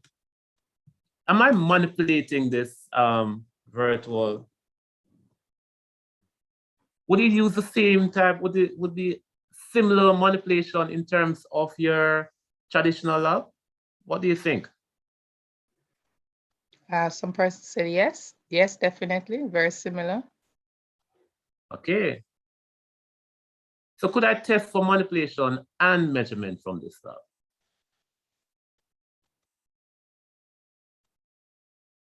Okay, some persons are saying yes, yes, oh yes. All right.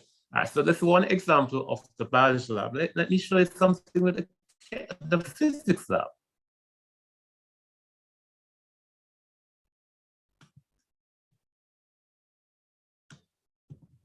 Enlarge it. Great. All right. Now, the personal physics lecturers who are here, teachers or lecturers, person who are involved in physics. Now look at what happened here. Now this lab tests for resistivity of a wire. Now I can turn it on, right? That is what you would have done in a traditional lab, right? I can also turn this on. That's what I would do in a traditional lab. Now, the next thing I will do, I can move the slider.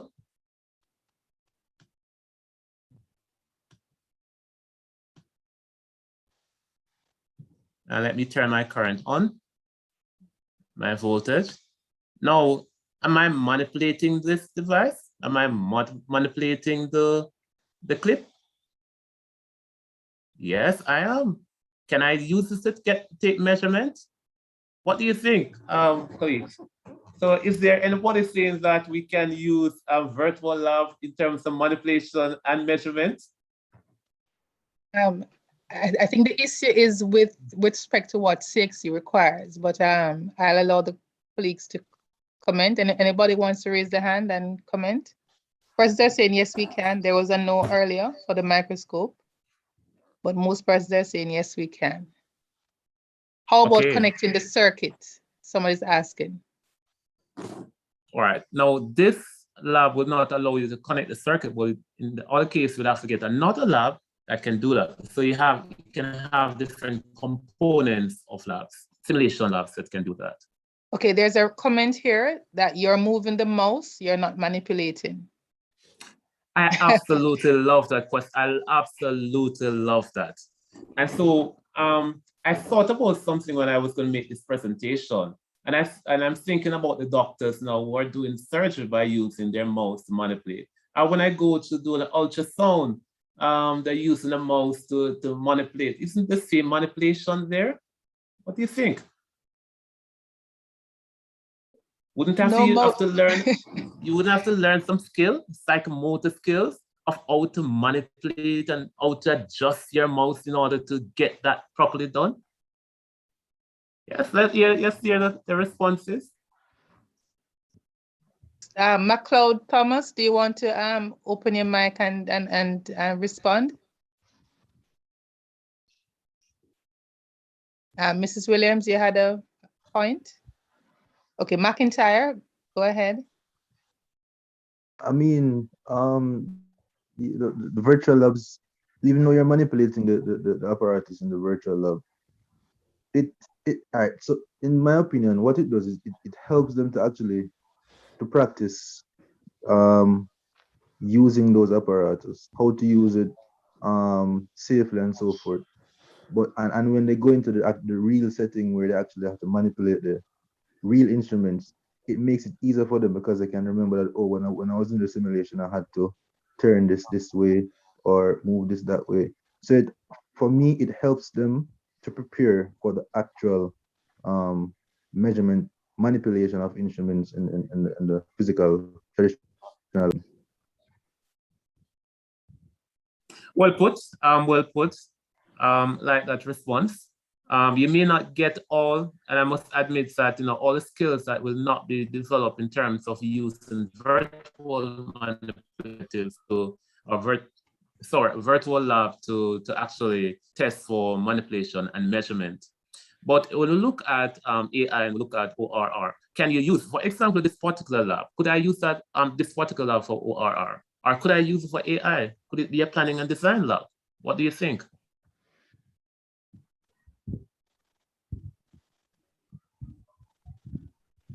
I think most persons agree that they can be used for most skills. I think that the only issue would have been with measurement and manipulation. All right. Okay. All right. All right. Good point. Thank you very much for. Now, the next one I'm going to do is that I'm going to share with you a chemistry lab flash. Okay. Let me go here. Persons wanted to know how do they get that?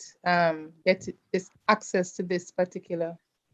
All right, just like the first presenter, I think I'm a generous person, so I came prepared to share a lot of resources. I must say that we are just concluding a course that we developed to teach person or sensitize person how to use virtual labs and the various type of virtual labs. This is actually a flashlet, so I know that someone said earlier that Flash cannot be played on some computer. Now, there is a software that you can do that. It's known as Adobe Flash Player 32. I did not include it in my presentation, but I can send it to Dr. Campbell so she can give it to other person. And so this is the software that I'm using to to actually operate all of my Flash simulations or virtual labs. All right, I'm not going to go through all of this, but I will show you exactly what's happening here. Let me do here, acid and base.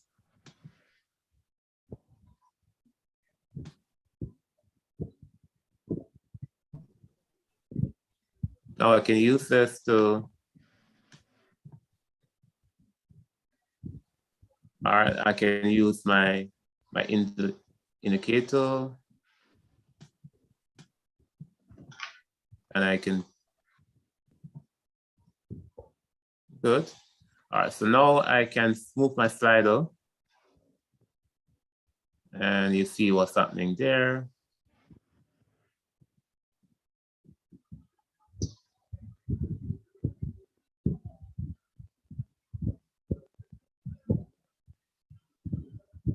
Oh, unfortunate. All right, see the color change there.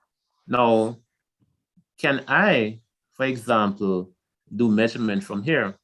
I'm manipulating the slider. Yes, you're not going to do all the different scale, but I have to ensure that my slider is moving at a certain speed so that I do not get the wrong reading. So this is an example. This is also an example of a virtual lab that we can use in chemistry. All right, any question here?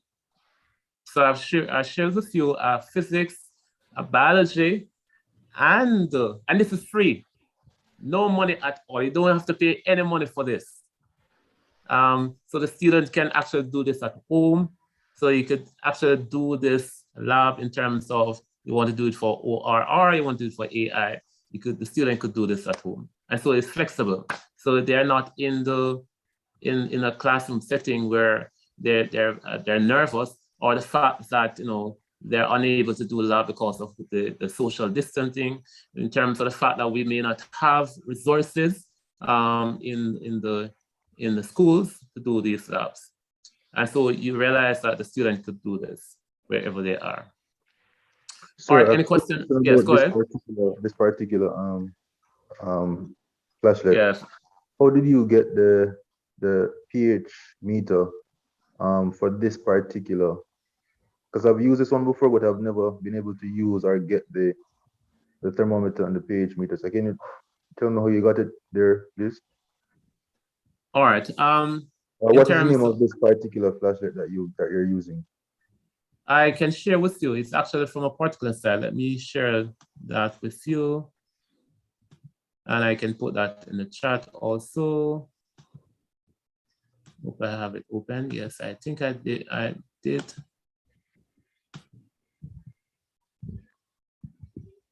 Oh, yes, I did.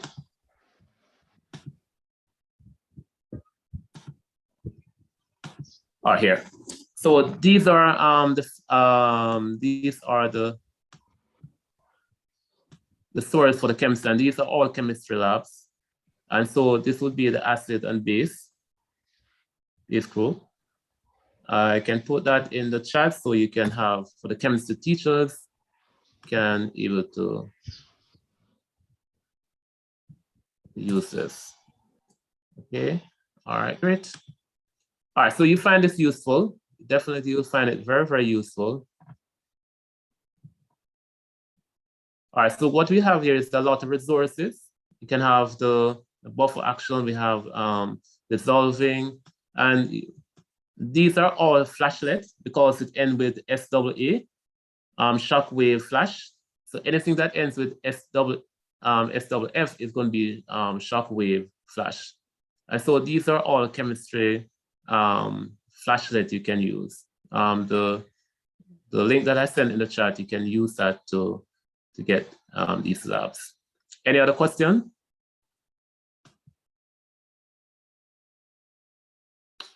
Okay. I'm not seeing any question at the moment. Okay. Go ahead. Okay. I was just asking if that link that you sent is only for the chemistry labs, or does it have biology and physics too? No, that particular does not have biology or physics. I will give you some others that have biology and physics. There's a lot of physics. Physics is out there, a lot of them. All right, any other question? All right, now the labs that I just shared with you, they are known as standalone labs because I can use it on my laptop. Only sad thing about these labs, you cannot use them on your tablets or your cell phones. They can only be used on your laptop and your desktops. The next lab I'm going to show you. Yes, somebody has a question to ask? Yes, that would be helpful. No, it's quite clean. Oh. All right. So the next one I'm going to share is some lab-based labs. And let me share one with density with you just now. Someone has a question to ask? Yes, sir. Good evening, everyone. Good evening. I've been posing the question in the chat. I come to realize that this is a pure science presentation. Is there any link or any help for integrated science? I've been asking, but I don't know why the question is being overlooked. Okay, Miss Blake, I think our colleagues would have, I'm sure integrated science teaches all three sciences. Am I correct? So some of the examples that are shared would have been, used for the biology aspect of into science, the chemistry aspect, and the physics aspect. All right. So if you can look at the same examples and see how they can be used in the different topics that you have to cover for integrated science. All right. This GISMOS is it's a web-based that you can use. You can sign up for free, and so you all see in the lab coming up. This is for density. You realize that I have my ruler. Let me show you something here. I turn my pipe on, wasting my water there.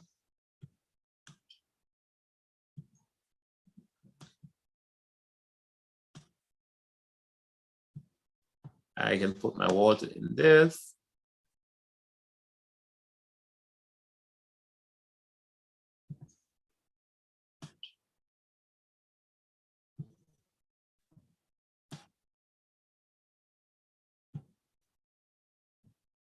And we'll see what's happening here. Can compare. So let's pull it to the top. And somebody talk about integrated science. This can also be used with integrated science, the displacement can.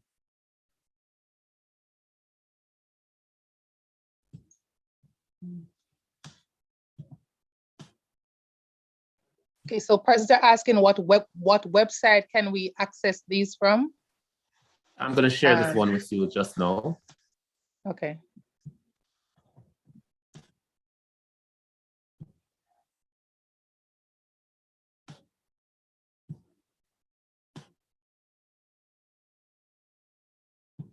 All right, you see what's happening there. All right. So it means that I have to use a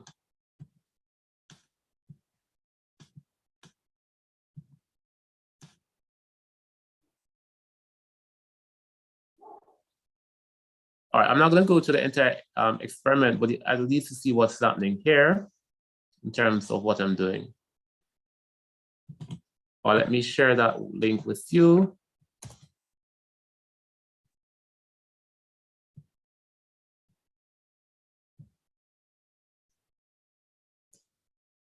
All right, so that's a web base. Let me go back to another web base based on chemistry.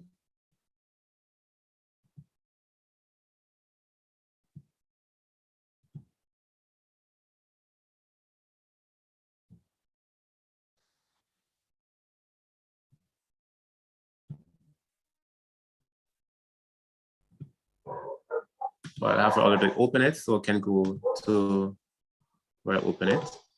All right, so this is the, let me just show you what can happen with this. You can see my reading of my conical flask here. I can do the same thing with my beaker.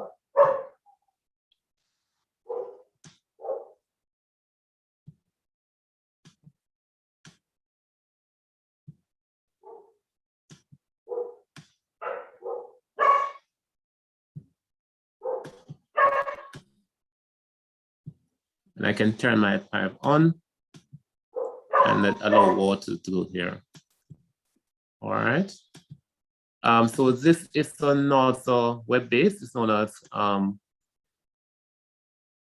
Chem Collectives. And I can share that one with you also.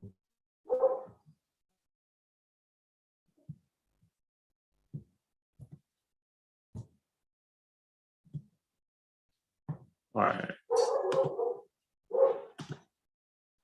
Okay, so basically, so those are some web-based, and I'm going to share this where, you know, this site, there are several sites that I have included here that have a series of labs for distant delivery.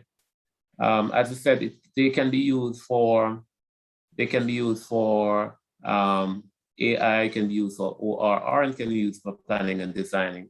And I understand why CSEC is do not want to use any of these stuff for manipulation. But there are some level of manipulation you can, and measurement that you could get from this. All right. All right, now the other one I want to share is known as a flashlight. Now there are chemistry and physics labs here. Sorry, XZ. There are physics and chemistry labs here. Now these are based on Excel platform. Now when I was introduced, well, I was actually found this out by default. I think it was 2009 while I was at the Teachers College in Mandeville. And so I wanted to find some labs to help my science students, because as you know, we have a problem in terms of lack of resources. And I found this particular lab. Now, this particular series of labs can only be used on a laptop and desktop. You cannot use on your tablets. You may see you may able to download it to your tablets, but you cannot manipulate the features. All right, let me share where the site is from, where you can get this. All right, so these are the labs that you have. We have for math, we have for chemistry, and we have for physics. So these are some of the labs. The line of best fit, type of errors, especially in chemistry and physics.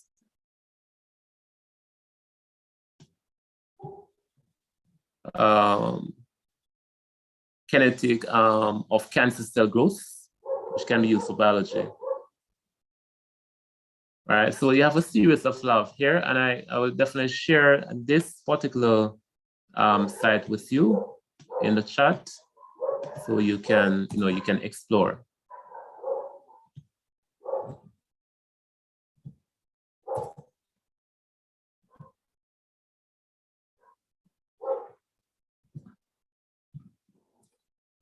All right. Now, is there any question that anyone needs to ask? Do you think that we can now use virtual labs more effectively in our classroom to enhance conceptual understanding and critical thinking? What do you think, based on those that I share with you? Excuse me, sir. Yes, go ahead. As you mentioned, some of those are not compatible with tablets or phones. Right. So most of my students don't have laptops or desktops. Most of them use tablets and phones. So that's gonna be a hindrance right there as well. Because if we want the students to be carrying out these and they don't have a laptop or a desktop, that would be, for me personally, and the students that I teach, I'm speaking. All right. So that's another limitation there for my situation. All right, I'm happy that you make mention of that. The flashlight and the X-light cannot be used on a tablet and phone. The web-based that I shared with you earlier, those can be used on your phone and tablets. And these what I'm sharing with you, which as HTML-lets, which is actually based on HTML5, can be used on your cell phones and laptops. You may have heard about PhET. PhET is converting most of their Flash and Java to HTML5, which can be used on anything. Can be used on your tablets, your phone. You can be used on a laptop or your desktop. So there are some that you can use, which I will also share with you from here. Well, let me share from my web base to share those that I'm speaking about.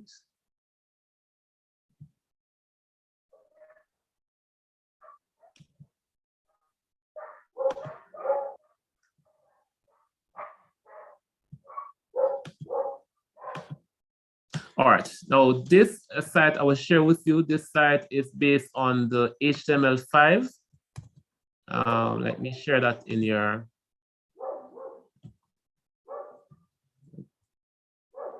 here. All right. Now let's share one of these with you in terms of the physics. I'm actually in physics, right? And this, as I said, can be used. It can be used on your phone. It can be used on your tablets. It can be used on your desktop, etc. Now, you can actually use this in your kinematics class. I know a lot of the students have a problem in terms of displacement and velocity, comparing the displacement and velocity. I'll just share with you this. Let me just start with initial velocity of 10 and show what's happening here.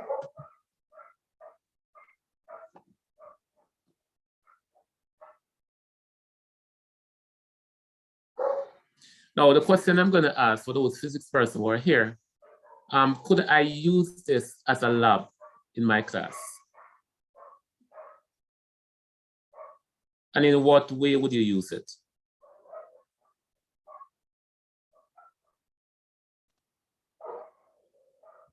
Yes, physics teachers?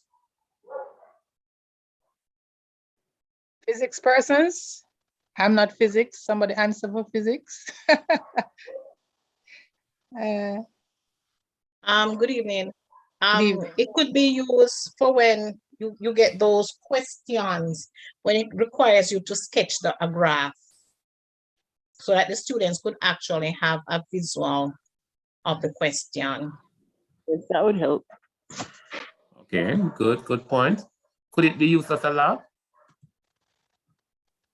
Yeah, good evening. It could be used to show how the distance change with time, like the trolley labs and so on. Many times we don't use the trolley because we don't have a ticker tape mechanism.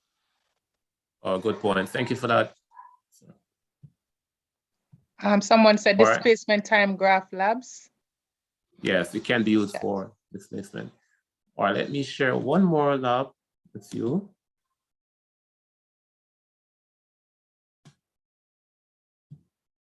Mr. Hall. Go ahead. Question. Yes, you're asking if it could be used as a lab. It can be used as a lab, but my drawback in using it as a lab is that I would want my students to learn how to plot. And it comes with the axes already all set out. And I want my students to know, because every physics paper comes with a graph question. And in order for them to master, I would want them to have that practice, that constant practice. So it can be used, yes, as a lab, but for me, I want my students to master graphs. I'm happy for that. I'm happy for that point. I'm happy for what you just said. Let's just start. Let me start. Start it to then. Start it and pause it. You realize that I'm getting different readings, and so you could ask them to draw. You could ask them to plot. Use the points that they're given here to plot their graphs, and you can now compare. So yes, they still can. You can still allow them to plot the graphs by asking them to manipulate the features on this particular simulation of virtual lab. Sorry, Mr. Hall. Yes, go ahead, Mr. Dehaney. Did you send the link for this particular site in the chat? I sent the link for the HTML. So this is coming from the HTML. So this is a component of the HTML one I just sent to you. Okay. All right. Mr. Hall. Yeah, go the ahead. person who spoke before, Mr. Doheny, the person who spoke before, she said that she wanted her students to learn how to plot graphs. I found this well, it's K-Science. It's a website called K-Science. It requires Adobe Flash, so if you could probably give us a way around it. But that particular website, there is a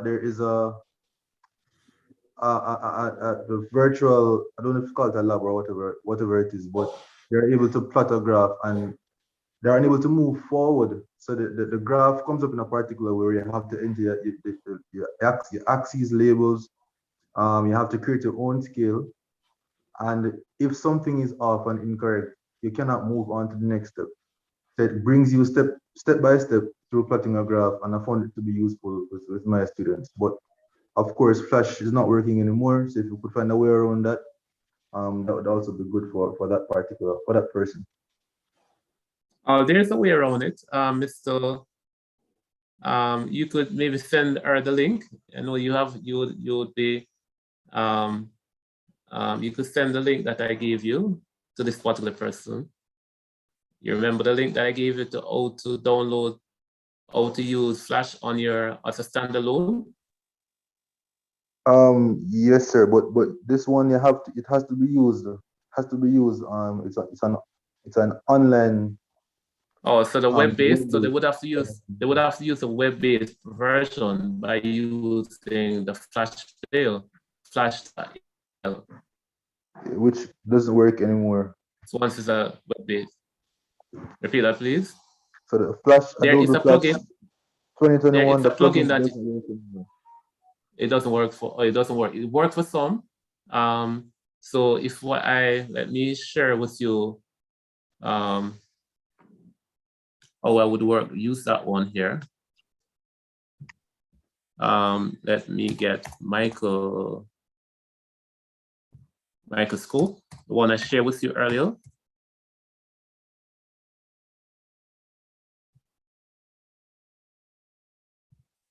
Or what I'm getting at, any other question? Not at this time. Okay. Just remind colleagues that all of these sites and information will be shared on the Google Classroom. All right. Okay, and now you realize that this is a Flash. You see, Adobe Flash Player is no longer supported. Now, if I use my plugin, for example,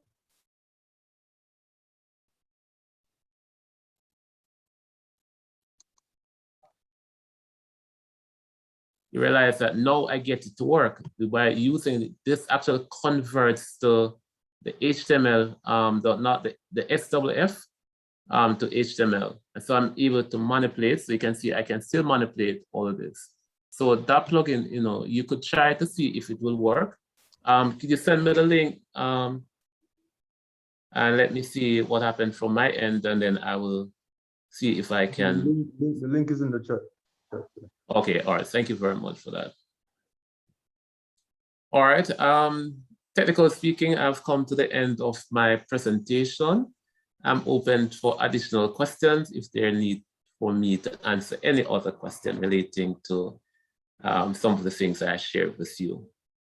Okay, colleagues, please raise your hand if you have a burning question. All right. For persons inquiring about, okay, so Elise, you can go ahead.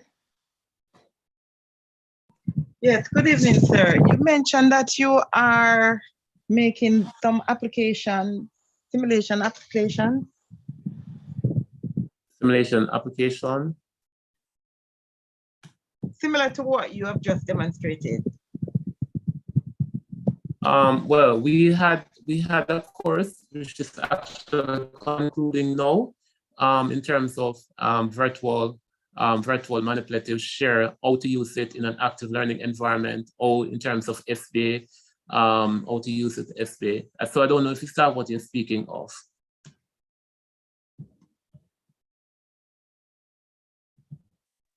Okay, I thought it, the young lady, upon introducing you, I thought she said you were in the process of making some of these applications. Okay.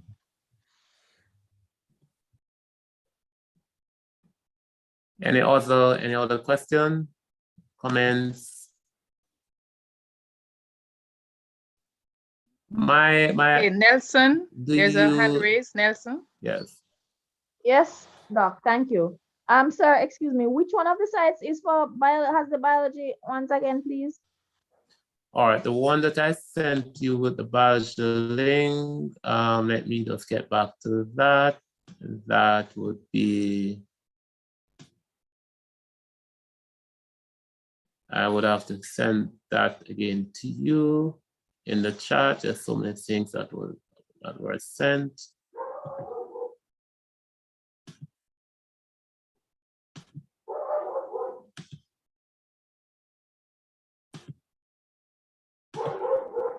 All right, it's the one that I'll just share with you in terms of, let me just go back and let's send it again. So I show you, oh no, okay. All right, great. All right, so the biology, this will be the biology link. So it has chemistry and biology, no, chemistry, physics, and biology. It also have earth system, mathematics also. So these are the various labs that can be used, and these are web-based. All of these are web-based.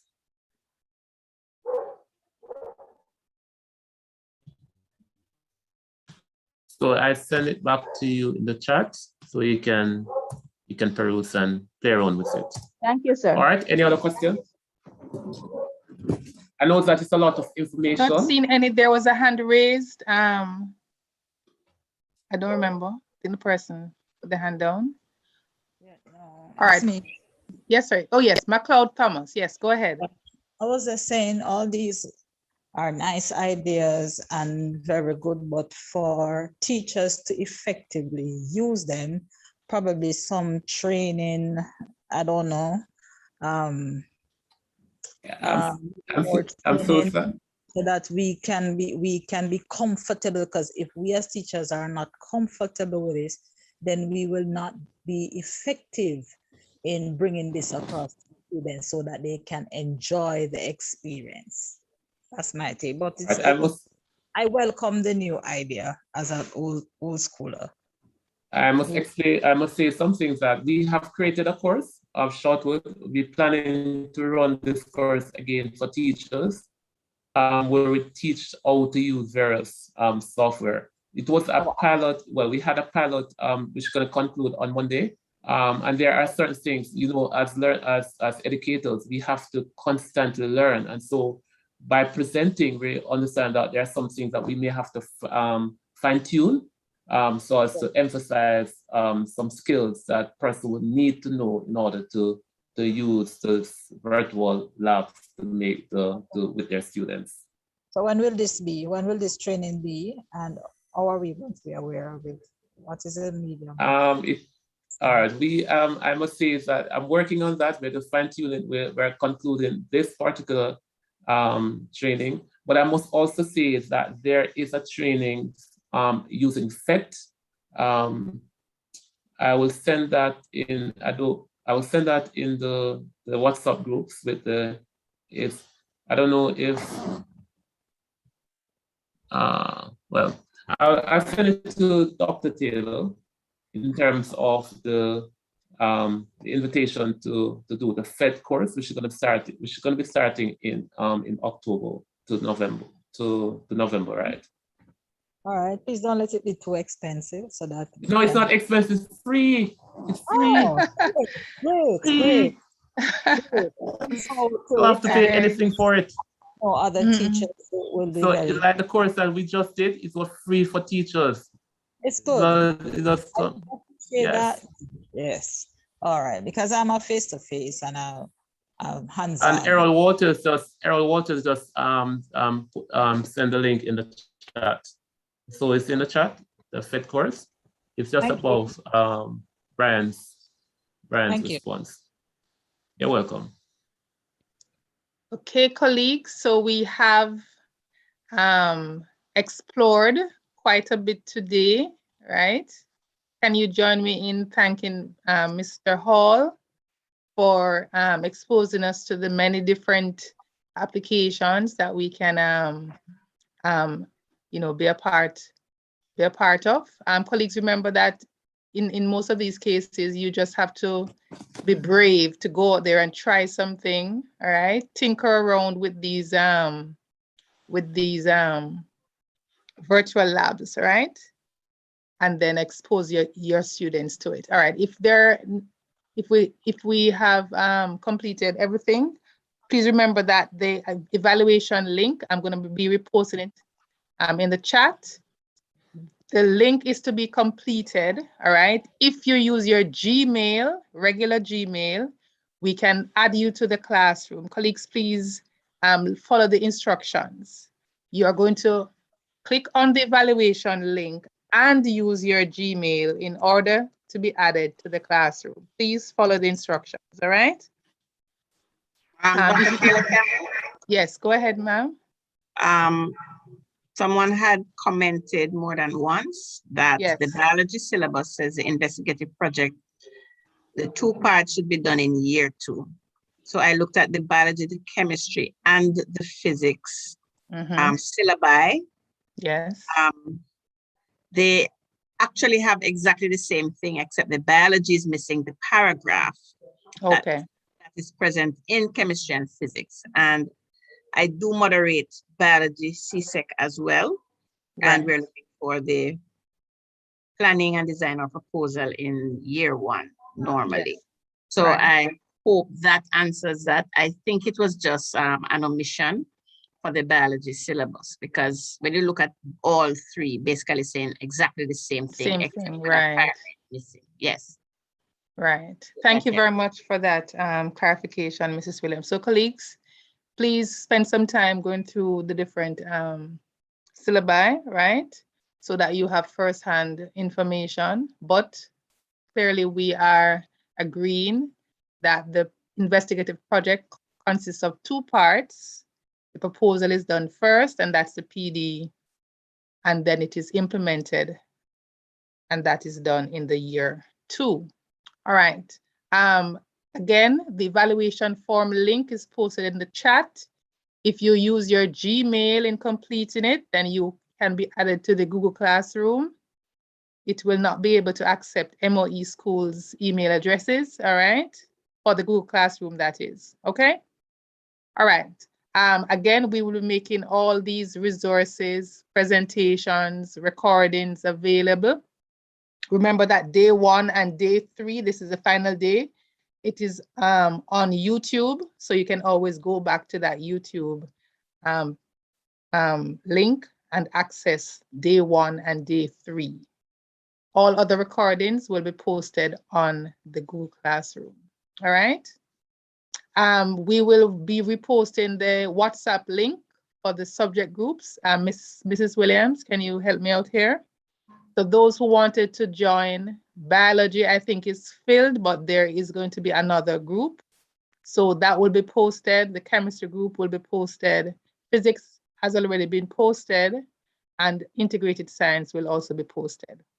All right, colleagues, we thank all our presenters, Mr. Conroy Hall, Mrs. Elaine Williams, Mrs.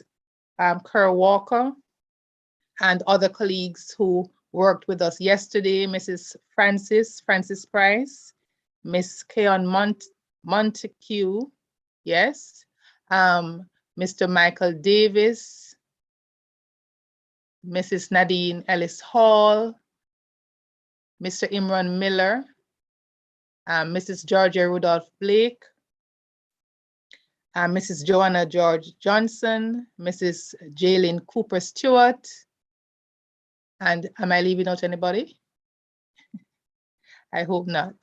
All right, we thank them and Mr. Burrell, Franklin Burrell, for their contributions. Colleagues, they're all our colleagues who have made themselves available to share what they know. All right? Okay, thanks to all.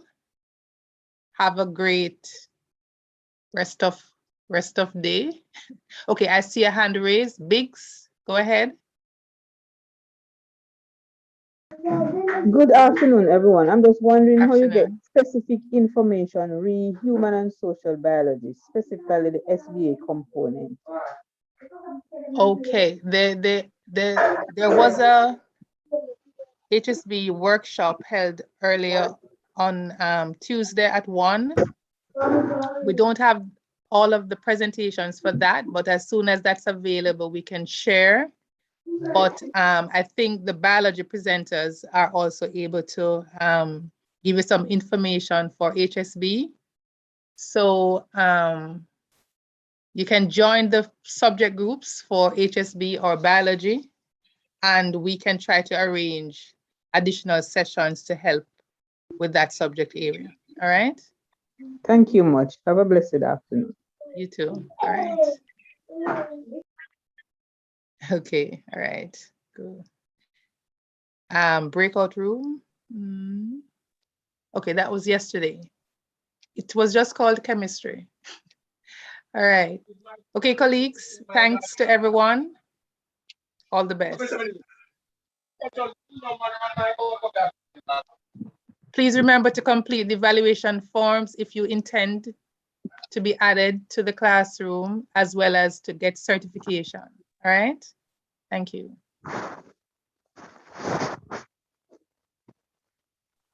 Okay, Miss Elaine. Excuse me, where will the bio link be posted to join that WhatsApp group? Or Yes, that will it was, well, the bio HSB was just posted. Just check the chat. No, yeah. Okay, all right. The evaluation form, where will it be posted? I've been posting it from evening, but let me post it again. All right, so I'm posting it in the chat right now.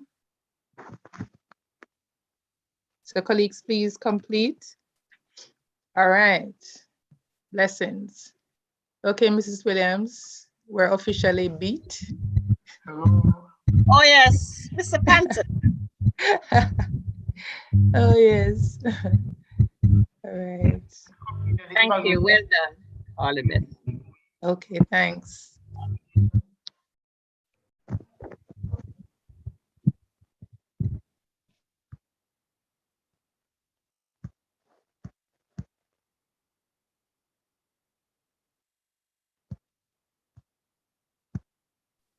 For persons who have any questions that were unanswered, I'm going to post my email address in the chat, so you can email me. All right. And if there's something that you want us to address, you can let me know. So my email address is in the chat. Thanks to everyone. Thanks to our presenters. Thanks to our colleagues for participating. And I hope you use the information that was shared. All right. Great, great.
Good afternoon again. I'm trying to find, where did you post your email?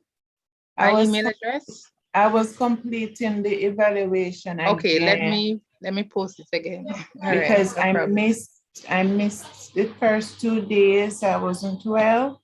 Yes. So I didn't get to, oh, so it's Francine. Are you Francine Taylor? Francine.T. Campbell. I Yes. find it. Okay, no problem.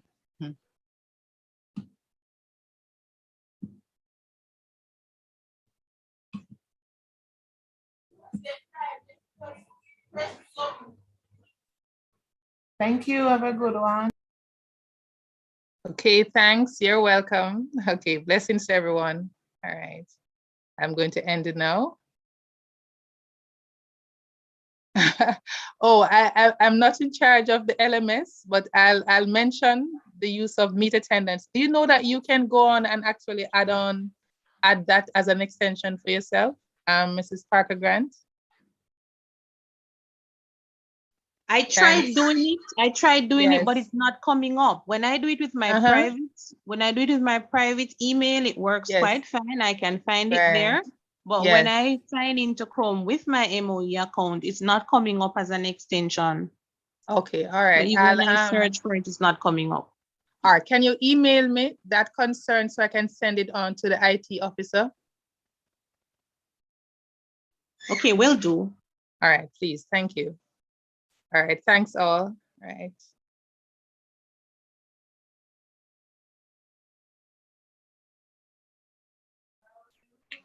Hello, I have a question. Yes, go ahead. If I complete the evaluation form with my MOE email, will I still get the certificate? Yes, ma'am, you will get the certificate, but I was just saying to be added to the Google Classroom, right? Because yes. Is there a way I can get access to it, even though I would have to fill out back the form with personal email? Oh, you didn't. Oh Lord. I completed it with my MOE. Or do you have your personal email in this particular? You can share now? Oh yes, I can type it in the chat now. So it's a regular Gmail, right? Yes, it's a regular Gmail. All right, so just put it in and just say the person, just put something so I can remember who you are. Okay. All right, okay. There was another hand raised. Go ahead. Good afternoon, colleagues. Yes, good Julian, afternoon, right? Yes. All right. I was unable to join fully for today. I was there for the other 2 days because my internet issue disturbed me from connecting. Right. Wondering just to give an insight as what was done today. Okay, so it's actually on YouTube, all right? Because we were streaming, so you can actually just type in the SBA, go on the JTC YouTube channel, and you can see everything. But we were focusing on new or novel approaches to, doing these SBA labs, right? So we looked at investigative practicals, so not your regular practicals that you would do in class, all right? These can be done at home. So there were a number of examples and ideas that were shared, all right? I really wanted to be a part of this session. I was waiting for this session, but then the rain fell, the internet, I'm so mad. So remember, we're saying that it's on YouTube. So you can, as soon as you leave from here, you can go on and get it, all right? Tell me the YouTube channel again. That's JTC YouTube? JTC YouTube channel, right. Okay? Okay. Okay, no problem. Thanks very much. No problem. There's another hand raised. Go ahead. Wayne Williams here. Yes. Yes, Mrs. Campbell. Excellent program. I loved it so much. I'm highly informed. Yes. But I want to do, could you push for it to done for agriculture, please? Push for it, right? I have noted it, and I'm going to ask the agricultural education officer, agricultural science officer. Yes. I'm going to be discussing with him, so I'm definitely going to be presenting your case to him, all right? Thank you very much. Thank you very much. No problem. All right. Blessings. Okay. Okay. That's it. Anybody else? Nope. All right. Okay, colleagues. Oh yes, and environmental science. Yes, I saw. I saw the comment. Sure, we will work on it. Yes, we will work on both. Okay, colleagues. Thanks.